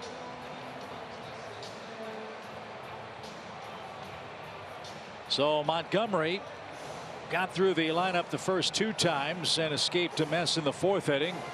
Gave up 3 straight hits and the lead here in the Atlanta 5th. Runner at third, 1 out. 3-3 now your score at SunTrust.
And to do that, you have to have talented, really good players. And there are a lot of them on display in this series. It's our landmark Always Best, Always feature. 2 MVP candidates in Freddie Freeman and Javi Baez squaring off for the final time in the regular season tonight. Both putting up big numbers. Baez came into the game tonight leading the league in RBIs with 97. You get that kind of production out of your middle infielder. That's huge. Here's some other candidates. Nolan Arenado, top 5 in homers, OPS, and RBIs. Matt Carpenter leading the league in homers and extra base hits and slugging percentage. Great numbers all around, all viable candidates, I would guess, heading into the last month. So right now, Freddie Freeman is leading that head-to-head competition for one night at least. He's knocked in all 3 Atlanta runs. Baez is 0 for 3 at the plate. And now the Braves will take aim at Brandon Kinsler, who with the Cubs has been hit hard. 9 runs in 9 innings, covering 13 games. Well, what they're hoping for here is a ground ball from Kinsler. He's got a good hard sinker. Freddie did not run on contact with that ground ball to Murphy because there's nobody out. No reason to try that with no one out, because you might get a fly ball here or a base hit from Kurt to take the lead. Kurt's 1 for 4 against Kinsler in his career, and that one is way outside. Ball 1.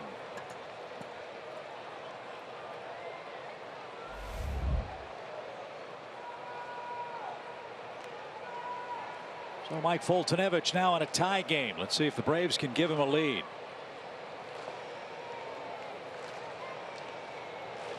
Swing and a fly ball, wallop toward left. That'll get the job done. Schwarber at the edge of the track. Ron Washington clapping like crazy. He points at Kurt Suzuki, who just put the Braves in front with a sac fly. That's ABC playoff offensive baseball. Sure is. That's a veteran player, knows what his job is, to get that run in from third, less than 2 outs, and he did it against a tough hombre on the mound. And that run belongs to Montgomery, who's on the short end of the game now after 4 1/3 innings and 8 hits. So here's Ozzie, 2 outs, bases empty for him. He'll turn around and bat left-handed now with the righty on the perch.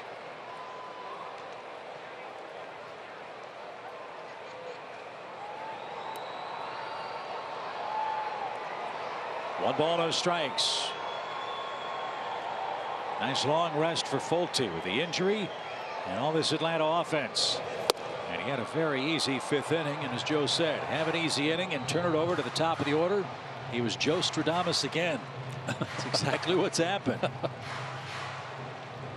3 runs across for the 4-3 Braves advantage.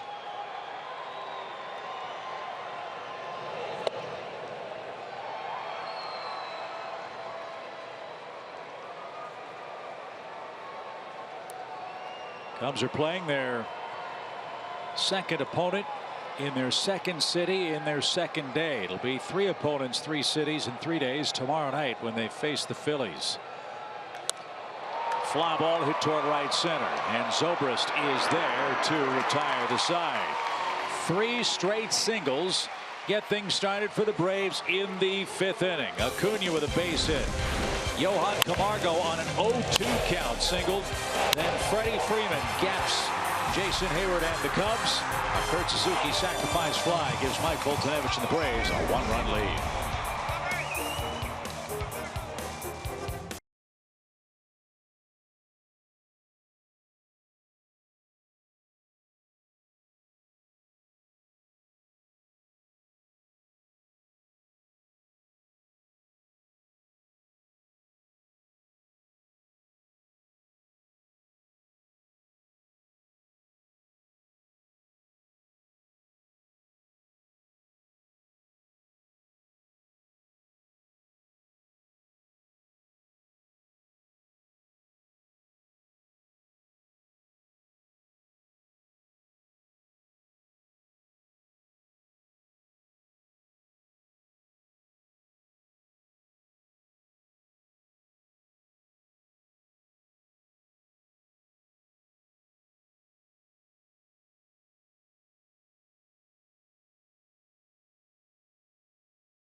Straight, Contreras, Schwarber in the pitcher spot coming up for Chicago. And the first pitch on the ground. Dansby's got it. We'll take as many first pitch outs as the Cubs want to give us tonight. Especially after getting a 3-spot in the 5th inning. For Mike, that's such a great sign. Looked like he hit his stride last inning when he had a quick inning. 8 in a row set down now, but that first pitch out after taking the lead, that's awesome. Last 4 outs for Fultonevich on 11 pitches. That'll work. Here's Schwarber. He's reached twice. And he's going to reach a 3rd time. First pitch swing, and that split Swanson and Albies, who were shifted for him. And Kyle Schwarber is aboard in front of Tommy LaStella, the former Brave, who will pinch hit for Kinsler, who retired the first 2 and only hitters he was assigned tonight. Kyle Schwarber is an interesting guy. When you look at his numbers, 24 homers, 54 driven in. He's pretty much a home run, single, walk, and strikeout guy. He hardly ever hits any doubles. He's only got 12 on the year and 383 at bats. 123 strikeouts and a lot of walks, 69 of them. You know, in pro football, when the last player of the collegiate draft is announced, he's given a name, right? Mr. Irrelevant, right? Well, in this modern era of baseball, perhaps Kyle Schwarber should be Mr. 3 outcome. Yeah. I mean, he is the poster child for the way this game is played offensively now.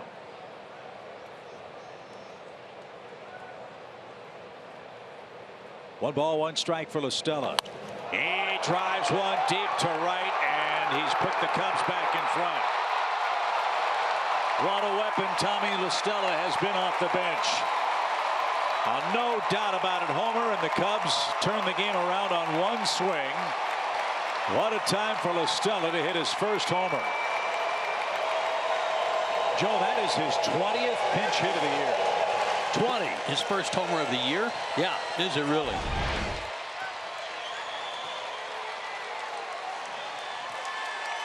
Belt high. And belted.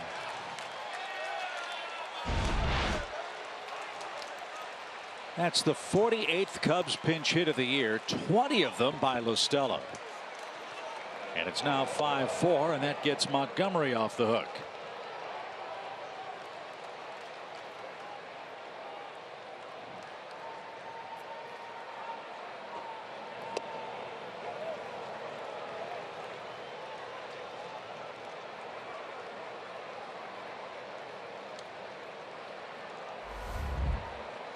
Braves traded Tommy LaStella to the Cubs for Arodys Vizcaíno and 3 international signing bonus slots. That was after the 2014 year.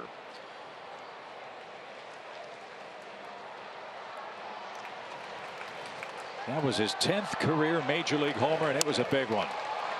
Bodie skies one toward Duvall in left, and Adam has plenty of room. There's out number 2.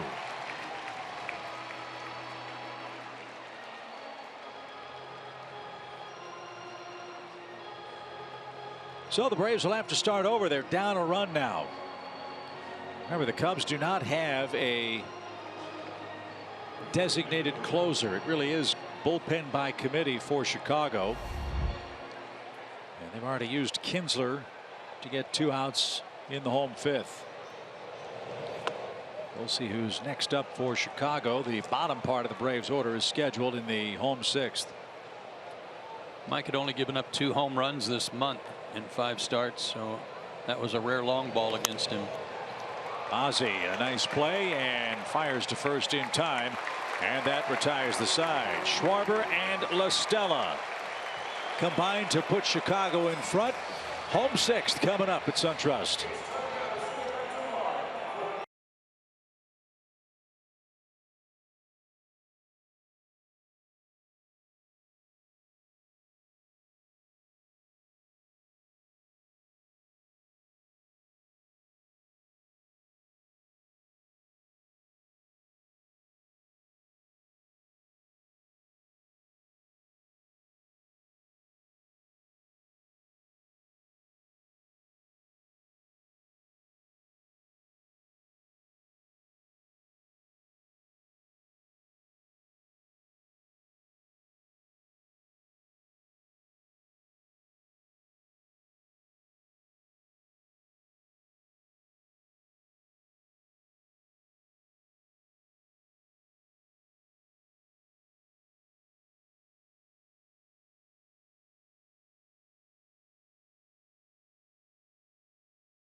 It's presented by Advance Auto Parts. Jerome and Nick Green are standing by with their thoughts on this makeup game between the Braves and the Cubs. Chicago's taken the lead, and their third pitcher of the night is a familiar face, former Brave Jesse Chavez. Yeah, what a good guy he is. And this season with the Angels in Chicago, 47 games, good numbers. He's been really good with Chicago. Pitch multiple innings if you need him to. 17 outings with the Cubs, a 123 earned run average. Fastball, slider, changeup. He was with the Braves back in 2010.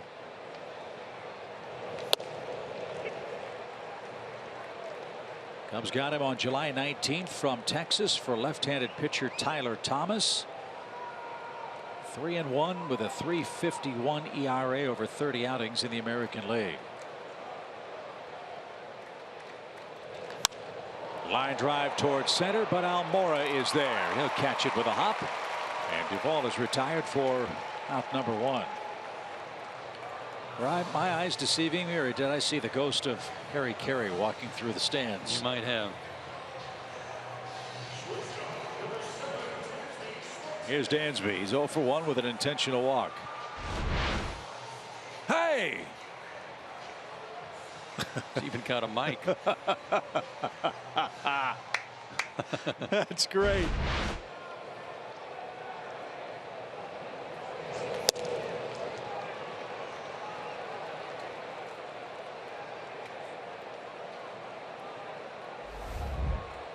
Base is empty, 1 out.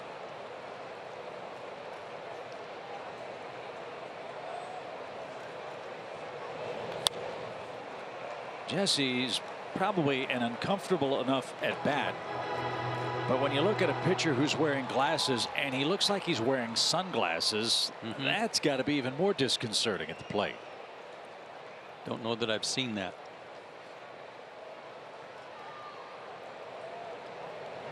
But the only thing that's important is that he can see. Well, theoretically, Yeah. right. Yeah. 1 ball, 2 strikes.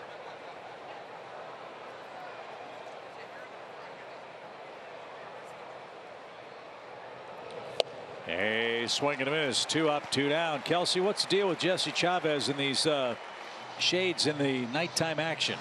Yeah, Jesse Rogers, who covers the Cubs, had tweeted out that Jesse Chavez says he's been wearing those prescription sunglasses for about 2 months now. He said he's sick of changing out his contacts, so he's been wearing those day or night, guys. Well, it's working for him. Well, let's welcome Lucas Duda to Atlanta. Braves got him from Kansas City yesterday, and this will be his first appearance as a Brave, wearing number 20.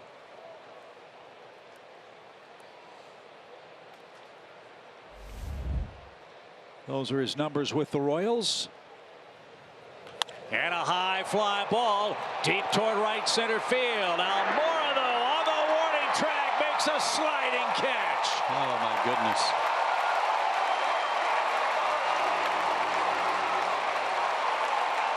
What a play by Almora to rob Duda of a double. And look how far he had to go. Gorgeous catch, saves an extra base hit and sends us to the 7th.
Presented by Advance Auto Parts. Hopefully Dan Winkler will send us there quickly. He's the second Braves pitcher following Mike Foltynewicz, who allowed 4 earned runs, 5 total in 6 innings of work tonight.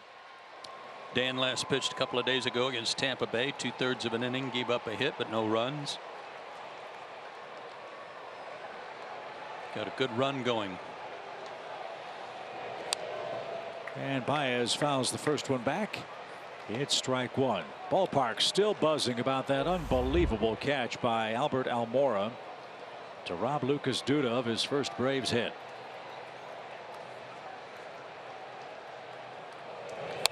When it left Duda's bat, I thought it had a chance to get out. Me too. Reminded me of a great catch Tommy Agee made in the, I think it was the '69 World Series, Mets. 88 feet. What a play. Swing and a miss by Baez. That was our StatCast AI powered by AWS. That's one of those catches where you'd like to know what the catch probability was at the crack of the bat. I mean, the end result was 100%, but. Well, I think that's probably in that infinite. Yeah. Uh-oh, look out. Everybody ducking, dodging, wood flying. That's a Chicago Cub hissing.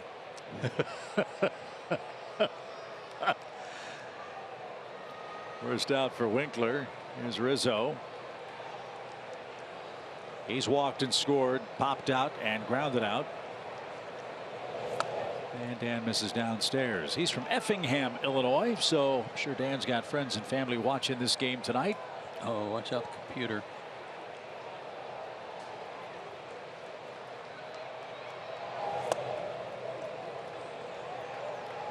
Decaf hobby. No, I was just thinking you probably see that. I was just thinking about the computer. You probably see that in offices all over America every day, but yeah, right. not that often in the dugout. Right. That's downstairs. 3 balls, no strikes. Computer's still working. Yep.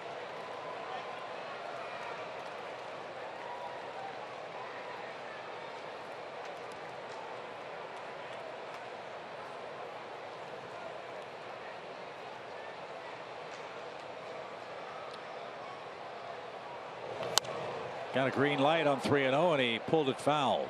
Like he swung at ball 4 too. But like I said, he likes the ball in. Yeah. It's really never too far in for him. Rizzo's been hit by 17 pitches.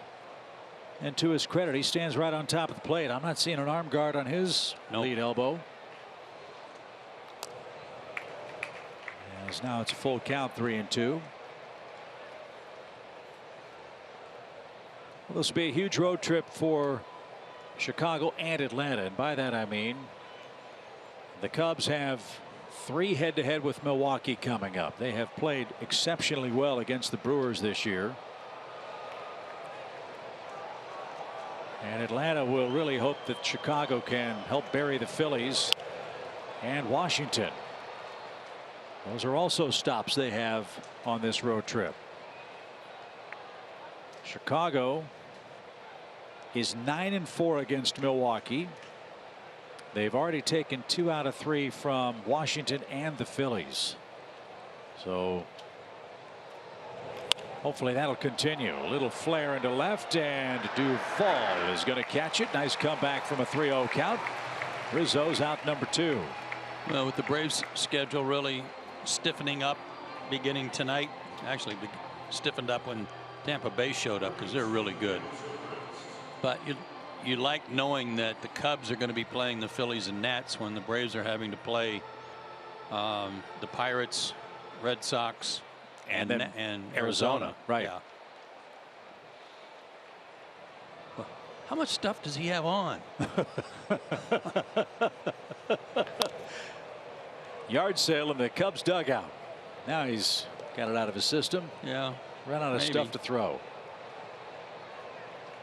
You have to ask one of his teammates, what do you got on? Give it to me.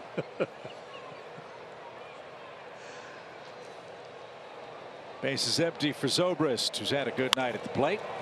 fly ball toward Acuna, and we are off to the 7th inning stretch. Never too early to say, hey, let's get some runs. There you go. It's 5-4 Chicago at the stretch.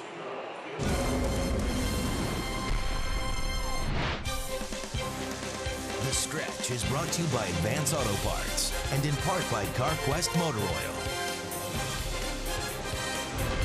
Welcome to The Stretch, brought to you by Advance Auto Parts. Jerome and Nick on the Fox Sports set out here in the Battery, and we're watching Ronald Acuna Jr. continue to just amaze people. 3 more hits tonight. He has now set an unbelievable record for the franchise, the most hits in a month. Now with 38 in August. For a Brave that's 20 years old since 1900, surpassing Hank. He had 37 back in 1954. Acuna, who's just having a lot of fun and bringing a lot of energy to this franchise this year. One of the big reasons why they are in first place, right behind the Cubs for the best overall record in the National League. Should he be the player of the month? Remember, he had 5 homers in a row there. He let off 3 games in a row with a home run. Well, he's got a lot of competition here, too. And Yelich is leading the league in hitting. Acuna's been absolutely outstanding. Turner, since he's gotten healthy, he's been crazy good. Rizzo has been awesome for the month. So he's got some competition, but you have to check out these numbers.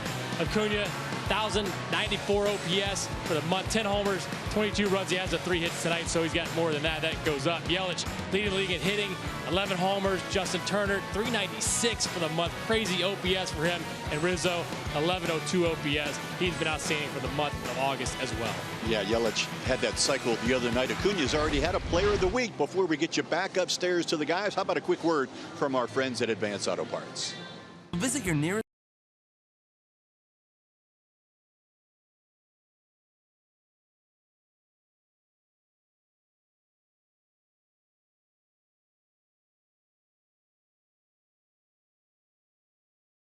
What a night for Ronald Acuna Jr. He's 3 for 3, has scored twice, and he'll take aim at Jesse Chavez in a 1-run game. Tell you what, Christian Yelich has thrown his hat into that ring with some great recent work, including a 6 for 6 night last night. 6 for 6 in the cycle. That's pretty darn good work. That's high to Acuna. He lays off, even count. All of those gentlemen are certainly deserving, but this is the guy that I think will win it.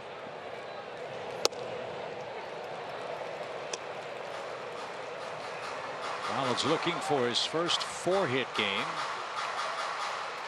He's got his 12th 3-hit game already. And the pitch to him is off the plate. Well, he is really started to dial in the strike zone. Pitches he was chasing 6-8 weeks ago. He's letting them sail by. But that one too tantalizing, and Chavez strikes him out. Second strikeout for Jesse, and that's how the home 7th starts. 1 man down. Juan Camargo, the batter, our SunTrust Confidence player for Atlanta, hitting second tonight for the 4th time.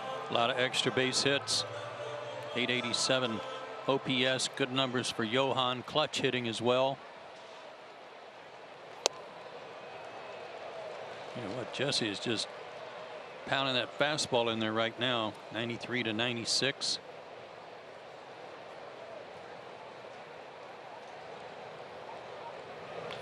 Right back where it came from, and Chavez has a seat on the mound. He just got Charlie Brown, folks. Yes, he did. Laundry everywhere. Yeah, wow, indeed, Jesse. I'm glad he got out of the way. That was a missile.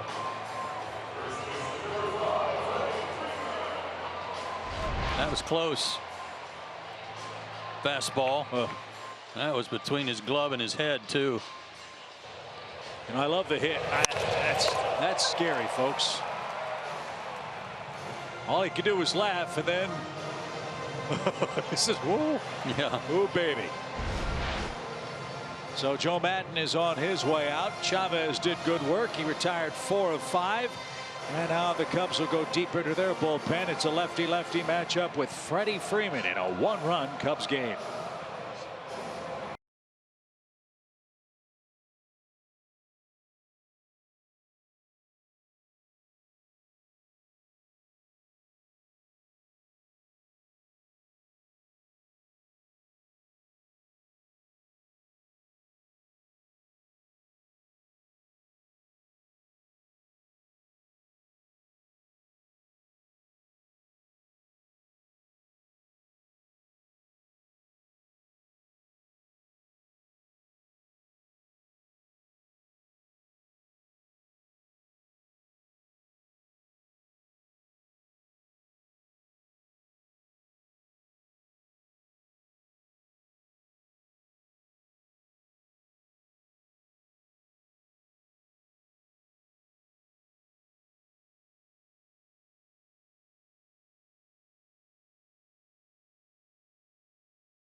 ACC Saturdays on South kicks off with Georgia Tech and Alcorn State. Catch the action Saturday at 12:30 Eastern over on Fox Sports South and streaming on the Fox Sports app. Brought to you by your local Ford dealer. This is Justin Wilson, a man they got from the Tigers. Left-handed relief pitcher with good strikeout totals, Joe, but he is often wild. Hope he is here tonight. First pitch, though, splits the plate, a strike. Mid-90s fastball, throws a cut or two. Occasional slider. But the base on balls for Wilson has been a problem. 30 of them in 47 innings. He walked a man an inning for the Cubs last year, and they were really counting on him to be a big gun for them in the postseason. Last year in the division series, he pitched 2/3 of an inning. That's it, against Washington. He's come in and gotten 2 quick strikes on Freeman, with Markakis waiting next. Tying run at first in Camargo. Freddie tripled home 2 last time up. And tries to dump this one into shallow left. But that's going to be caught by Schwarber. And that's the second out. So Wilson retires the first batter he sees, and now it's up to Nick Markakis.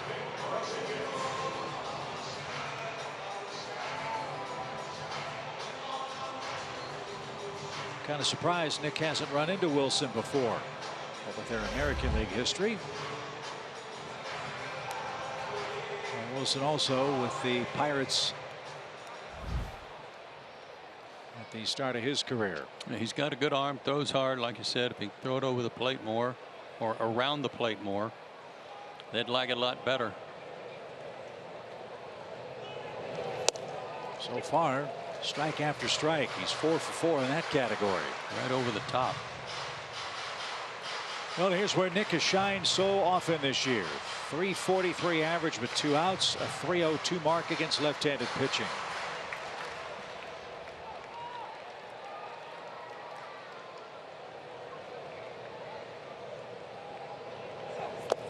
Good stop by Contreras, and that evens the count.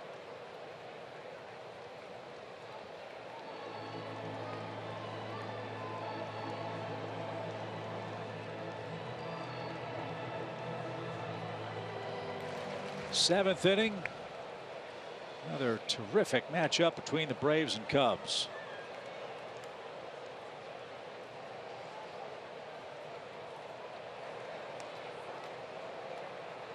And the 1-1 pitch right off his knuckles and back to the screen. When I think about the Chicago Cubs and the Braves in 2018, at least to this point, I'm just going to think about how I was probably colder than I've ever been at a baseball game when they matched up in April. April 14th, on a day that felt like 28 degrees with the wind howling. Game that Joe Madden admitted shouldn't have been played. They had to get the game in because the forecast for the 15th was even worse. We were rained out. 1-2 pitch. That was the game that the Braves led 10-2. The Cubs scored 9 runs in the bottom of the 8th inning when the Braves infielders couldn't feel their fingers, couldn't close the gloves. Kurt Suzuki said he had to look down to see what signals he was giving because he didn't know how many fingers he was putting down.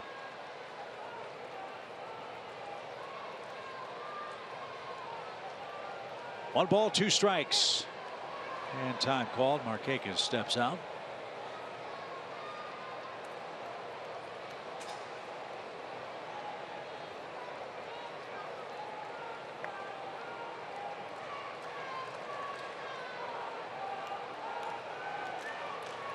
Zobrist in a catcher's squat in right field as he awaits the 1-2 pitch for Markakis, and that low bridged him.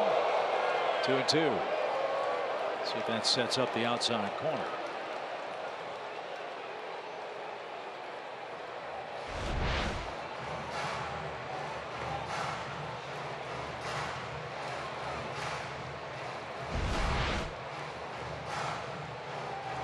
That'll get your attention.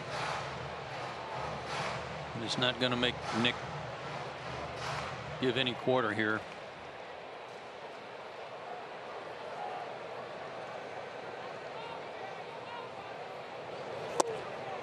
Good take. So now Camargo will have the advantage of a head start. He's not the fleetest of foot, but that extra step or two, if Nick could split a gap, might bring him home. Seems like he runs faster when he's blowing bubbles. So you get some of that going. There you go.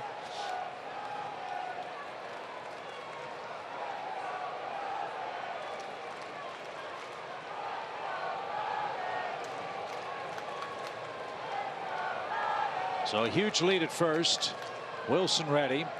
Runner goes. Pitch is spoiled out of play. We'll do it again.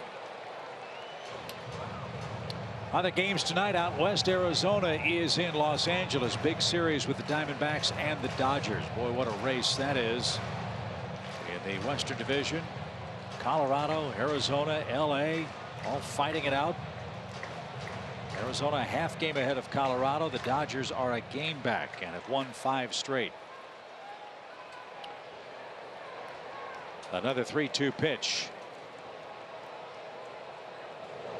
He swings and misses, chased one out of the zone, and Markakis strikes out for the second time. Wilson does his job, gets the Cubs out of the 7th. It's 5-4.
To lead the Braves by 1 run, and we have a lot of rehab assignment updates for you, which is a good thing because it means a lot of guys are getting closer to coming back. So we'll start with Shane Carl, who we haven't seen in a while. He started his rehab assignment with Gwinnett a couple of days ago. Brian Snitker said he'll likely be available when those rosters expand. Peter Moylan pitched a scoreless inning yesterday. Brandon McCarthy set to throw 2 innings tomorrow. And here are some names we haven't heard about in quite a while. Arodys Vizcaíno will throw live BP tomorrow. If that goes well, he's going to start rehabbing in Gwinnett. And Jose Ramirez, we haven't gotten an update on him in months. He is about to get ready to go in Gwinnett. So Chip and Joe, that's 5 guys who the Braves can potentially bolster their bullpen with here soon. You think about how much Jose Ramirez was used last year, Kelsey, and it's a shame that we don't think of him and haven't thought of him because of his arm troubles. If he gets anywhere close to back to what he was, what a shot in the arm he would be. And those decisions will be made here in the next couple of days. Rosters can expand on September 1st for all the major league clubs. As Albert Almora shoots one to short. Dansby with a gorgeous pick and throw. Got his man 1 out. Almora deserved that. Yes, he did. Great hands by Dansby on a hot shot. In between hot. Heck of a play. Folks, Almora is going to be a star. He's 24 years old. And there's nothing he can't do. A 1st-round pick, 6th overall by Chicago in 2012. Again, in so many ways, the Braves have mirrored what Chicago has done with their rebuild and then their build through the draft. As Contreras bats, the Cubs have not missed on any of their #1 picks. Guys like Baez and Almora and Happ and Schwarber. The difference in what the Braves and Cubs have done is whom they've drafted and what players they've drafted. Cubs have gone for bats and position players. The Braves have traded, or drafted I should say, arms. Both are in the same spot, in first in their divisions. They've gone about it in a very different way. As Contreras behind 0-2 stays alive. But it's interesting, you look at the Cubs, for example, all these position players, they don't have enough spots for them right now. What do you do when Bryant and Russell and Almora and Hayward, Zobrist, Schwarber, I mean the list goes on and on. Who's hot? Yep. Nice problem to have. The 0-2 pitch is poked to short. Easier play for Dansby, and Contreras is retired. That's the second out. Interesting story I heard tonight about Chris Bryant, the former MVP, as Brian Snitker's on his way out to make a change. I'll make this quick. And that is that Bryant was taking so many swings, they think that led to his shoulder problems in his left arm. And when he comes back, he's going to try to keep both hands on the bat to prevent that from hurting or re-injuring his shoulder. And if he plays well, that will be someone else's problem, because the Braves won't see the Cubs until postseason play, we hope, in 2018.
As we celebrate the 100th anniversary of his birth, and the question is, was Ted Williams the greatest hitter ever to wear a major league uniform? He hit .406 in 1941. You see all those great honors and all the home run totals, Joe. He missed 3 seasons in World War II in Korea. Pretty good chance Ted Williams would have been over 600 home runs had he not served his country as a tremendous aviator. Yeah, won all kinds of medals as a fighter pilot. His eyesight was supposed to be the best of anyone who ever played. And he was tested in the service. Outstanding. They say you cannot physically truly see the baseball at the point of contact on the bat. It's just too fast for it to register. But Ted Williams, they said, tried to prove that wrong. They marked his bat with some chalk, some colored chalk, and they threw 7 baseballs to him, and he said, I hit it right in the horseshoe, or I hit it right above the seam. They brought the 7 baseballs back, and Ted Williams got 6 out of 7 right. He was maybe a man who could actually see the ball at the point of contact on the bat. He's a guy I would have loved to have seen play. Stan Musial, another. And Schwarber digs in against Johnny Venters.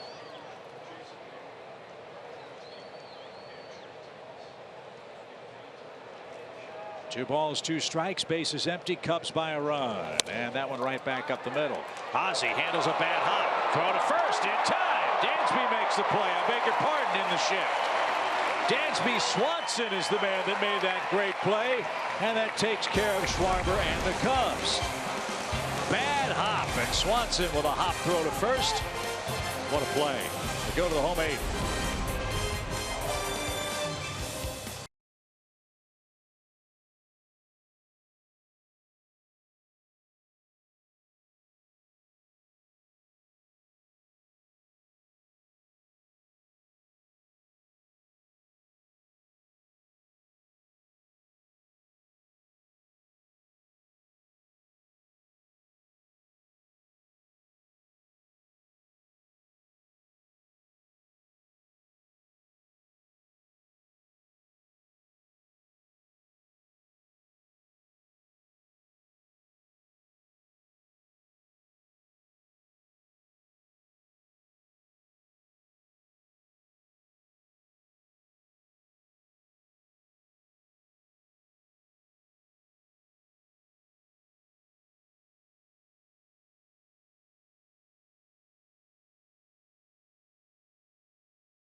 Leave time. We will welcome the Buccos in. They're battling the Cardinals tonight, and the Pirates have been scuffling a little bit. Our Xfinity game break here, bottom of the third, no score. Harrison Bader will take Joe Musgrove deep. And then the very next pitch, former Brave John Gandu with his first hit, I should say, a couple weeks ago. It was a home run. Tonight goes deep again. His second of the year. He has more home runs, fellas, since August 14th than Mookie Betts does. How about that for the former Brave? Back to you guys. That's good. Good one, Jerome. So Carl Edwards Jr. is going to come on and work the home 8th. Edwards is another Cub pitcher with a big arm. 58 strikeouts in 44 innings.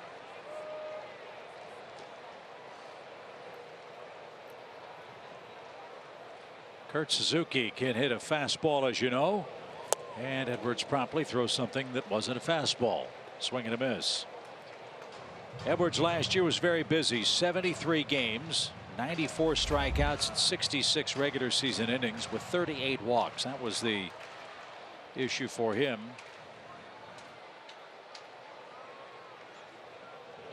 And some walk problems in postseason play as well. And Joe, that's, you look at his numbers and say, okay, in the division series, 4 walks, but they came in 2/3 of two innings and a third that cost him 6 runs. Yeah, it's like a base hit in the postseason. Every walk is a rally. Those teams have good lineups, so they wouldn't be there. Driven out of play, still no balls, 2 strikes.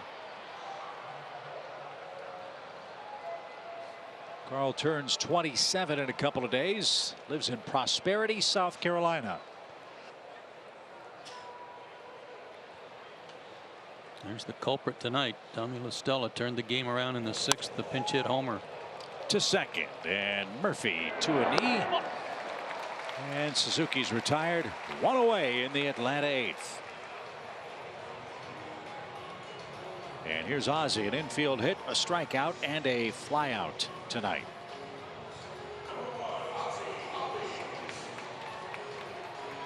Edwards came from Texas with Mike Olt, Justin Grimm, and pitcher Neil Ramirez for Matt Garza. That was in 2013. First pitch swings, skied into shallow right center. And Zobrist gives way to Almora. And Ozzie swings the first pitch and is retired quickly, 2 out.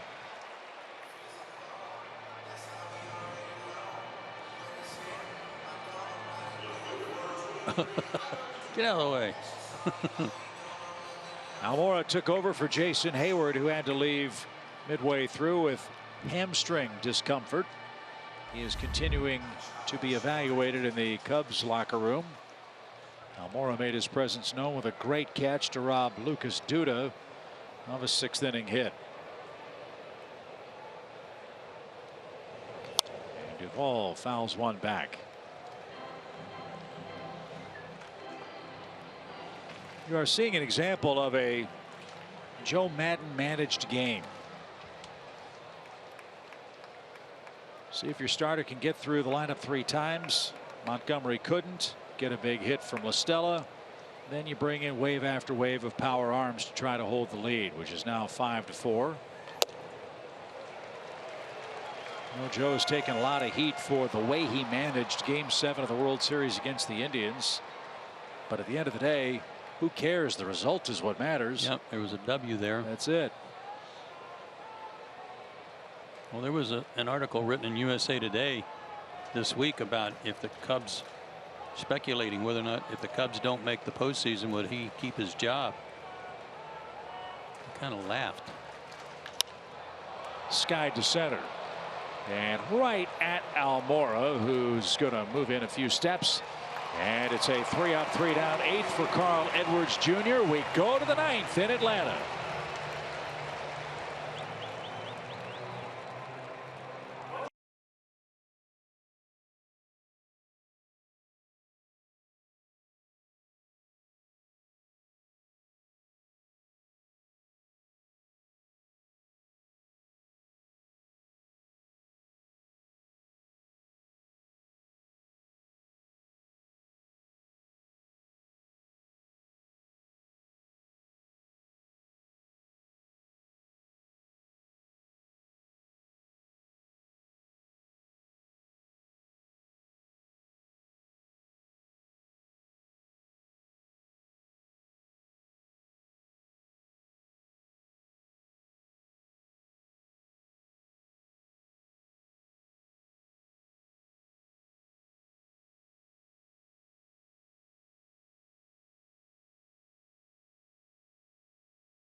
Give his team a chance to improve on our Lowe's whole team together feature numbers.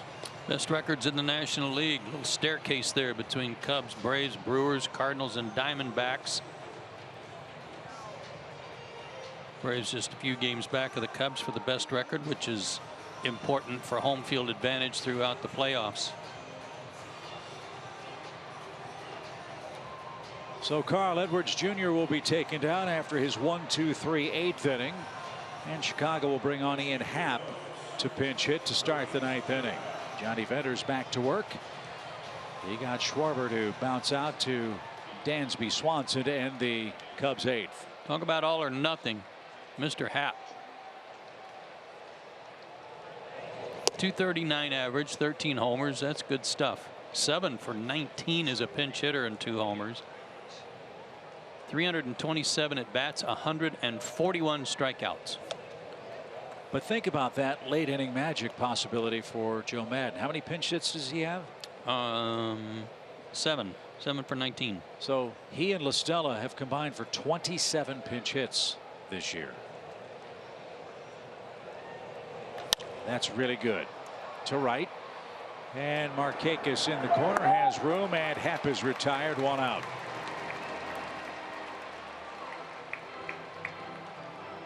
And here's Bodie. He's 0 for 3.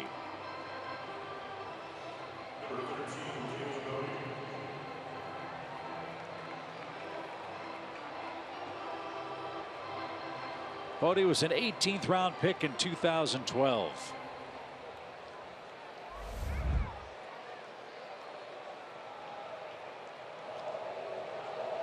Another very versatile, very valuable player for Chicago. And maybe a face to a trend that we're starting to see in Major League Baseball, and that is players without an exclusive position. He can play every place. Cubs are loaded with those kind of guys. Joe Maddon likes that. He's seen most of his time at second base as a professional player. But in the Cubs system, Joe, he's logged at least 80 innings at every position except pitcher and catcher. And has filled in very nicely for Chris Bryant, without whom the Cubs have gone 20-13 since he went to the disabled list with that bad shoulder. Good to see Baez is made up with the iPad as Bodie takes one in the dirt. 1 ball, 2 strikes.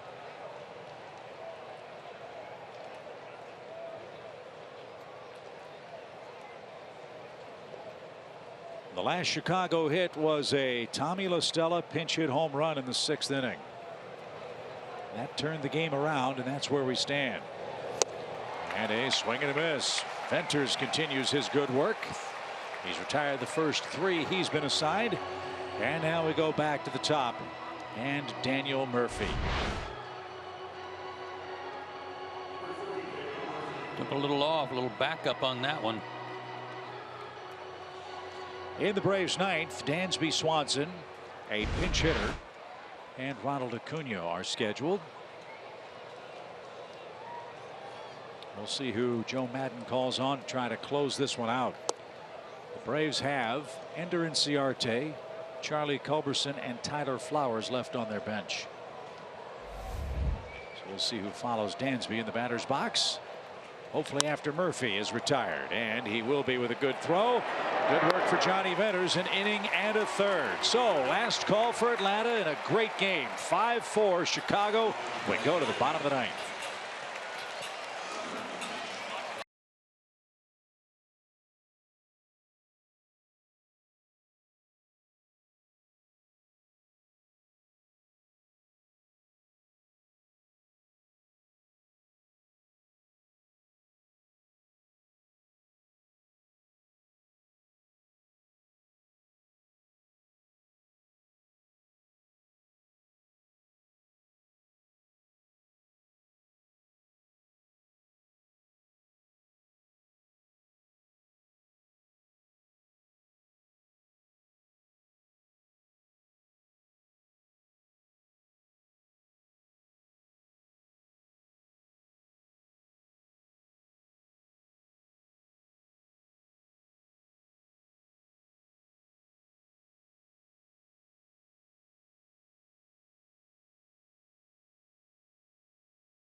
Sanchez will take the ball for the Braves as we open up a weekend set with the Pittsburgh Pirates. The Braves played great against up at PNC Park. Join us at 7 o'clock for Braves Live. It's the Friday Night Showdown presented by Kaiser Permanente.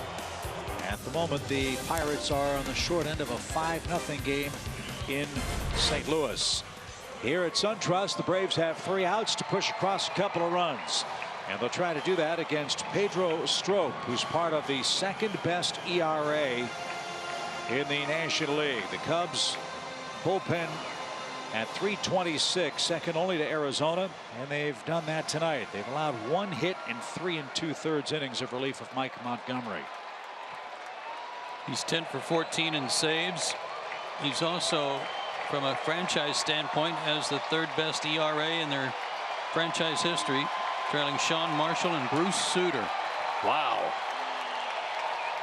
He's got a little Fernando Rodney action with the cap off center. And the first pitch caught on and missed to Dansby Swanson. Again, Brandon Morrow is on the disabled list. It is a closer by committee for the Cubs, but Strop has been very reliable, saving 8 of 10 opportunities in Morrow's absence. And yanked foul. That'll scatter the Cubs by their third base dugout. It's 0-2.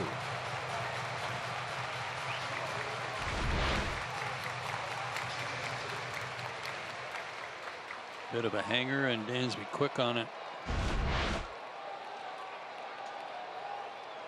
Mid-90s up to 97. A lot of cutters and a quick pitch. And a pop up to short for the first out. So it will be Ender Inciarte batting for Johnny Venters.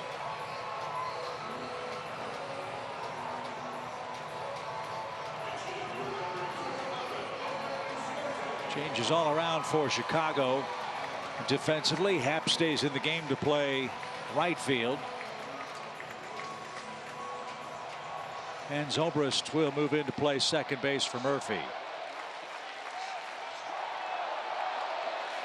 So here's Ender. He's been on a nice roll at the plate.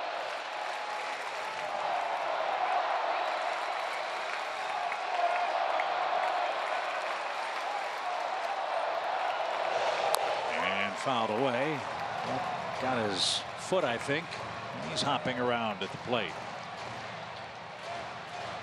Ender had a great series against Tampa Bay. Went 5 for 8 with a homer. He's 7 for his last 11, and that's a 3-game hitting streak. And over the last couple of months, he's hitting .305. Can he come through with a base hit to flip the lineup to Acuna and company? The pitch bounced up there, missed badly. 1 ball, 1 strike.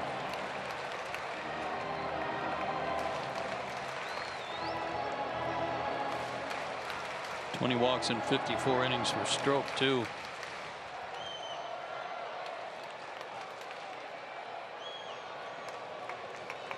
One ball, 1 strike. And served foul. It's 1-2.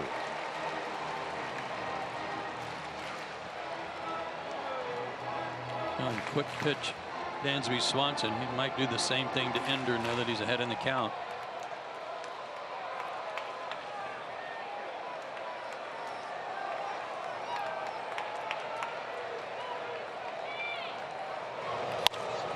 Popped up. Shallow center. Long run. Can anybody get there? Oh, what a catch by Baez. Incredible. If he doesn't get it, nobody does.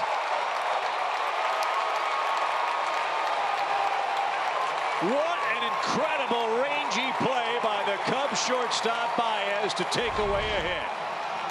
That was in no man's land until Baez showed up. What a good catch. Big out in the 9th inning. He doesn't have a hit tonight, but he's got a great play in the 9th inning that might help him win. Wow. So Acuna the final hope, and a strike from Strop. 37,603 the crowd tonight in Atlanta. They have seen the Braves and Cubs go toe to toe. Quick pitch. Fouled away. Now Atlanta's down to its last strike. LaTroy Hawkins was as good as it got with that quick pitch. Stropes isn't too shabby either.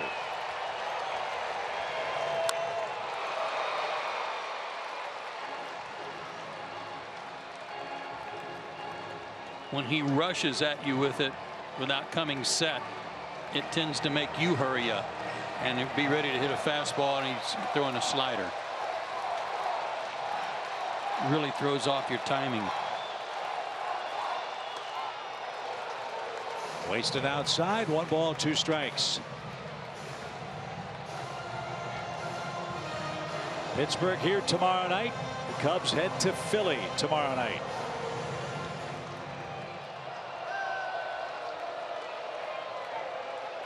The 1-2 is outside. Good take.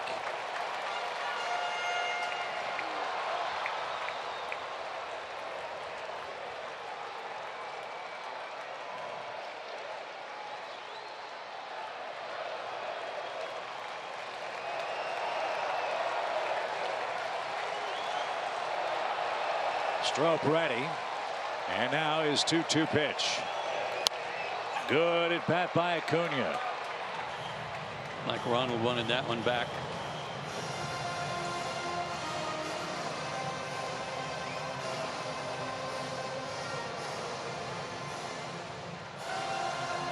Outfield very deep, all of them almost on the warning track. From 0-2 to a full count. It's a different Ronald Acuna we've seen these last 6-7 weeks. He's focused. His knowledge of the strike zone has really improved. Contreras couldn't hang on.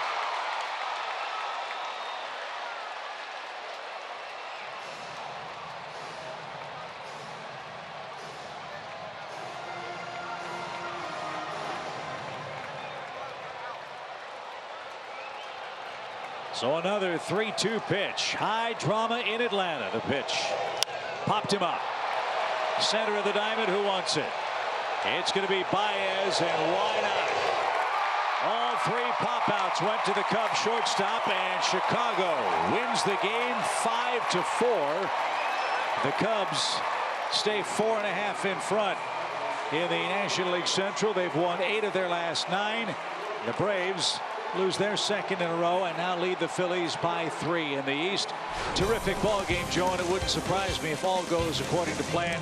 We see the Cubs in October. Absolutely. And what a matchup it would be. They split the 6 games in the season, and a good game tonight. Tommy La Stella, the hero for the Cubs, with a pinch hit homer that proved to be the deciding blow. That was tonight's Coors Light refreshing finish. Plenty to recap for you on Braves Live. An exciting ball game. Sadly, it went the Cubs' way. 5-4 your final. Stay tuned, friends. The postgame show is coming up.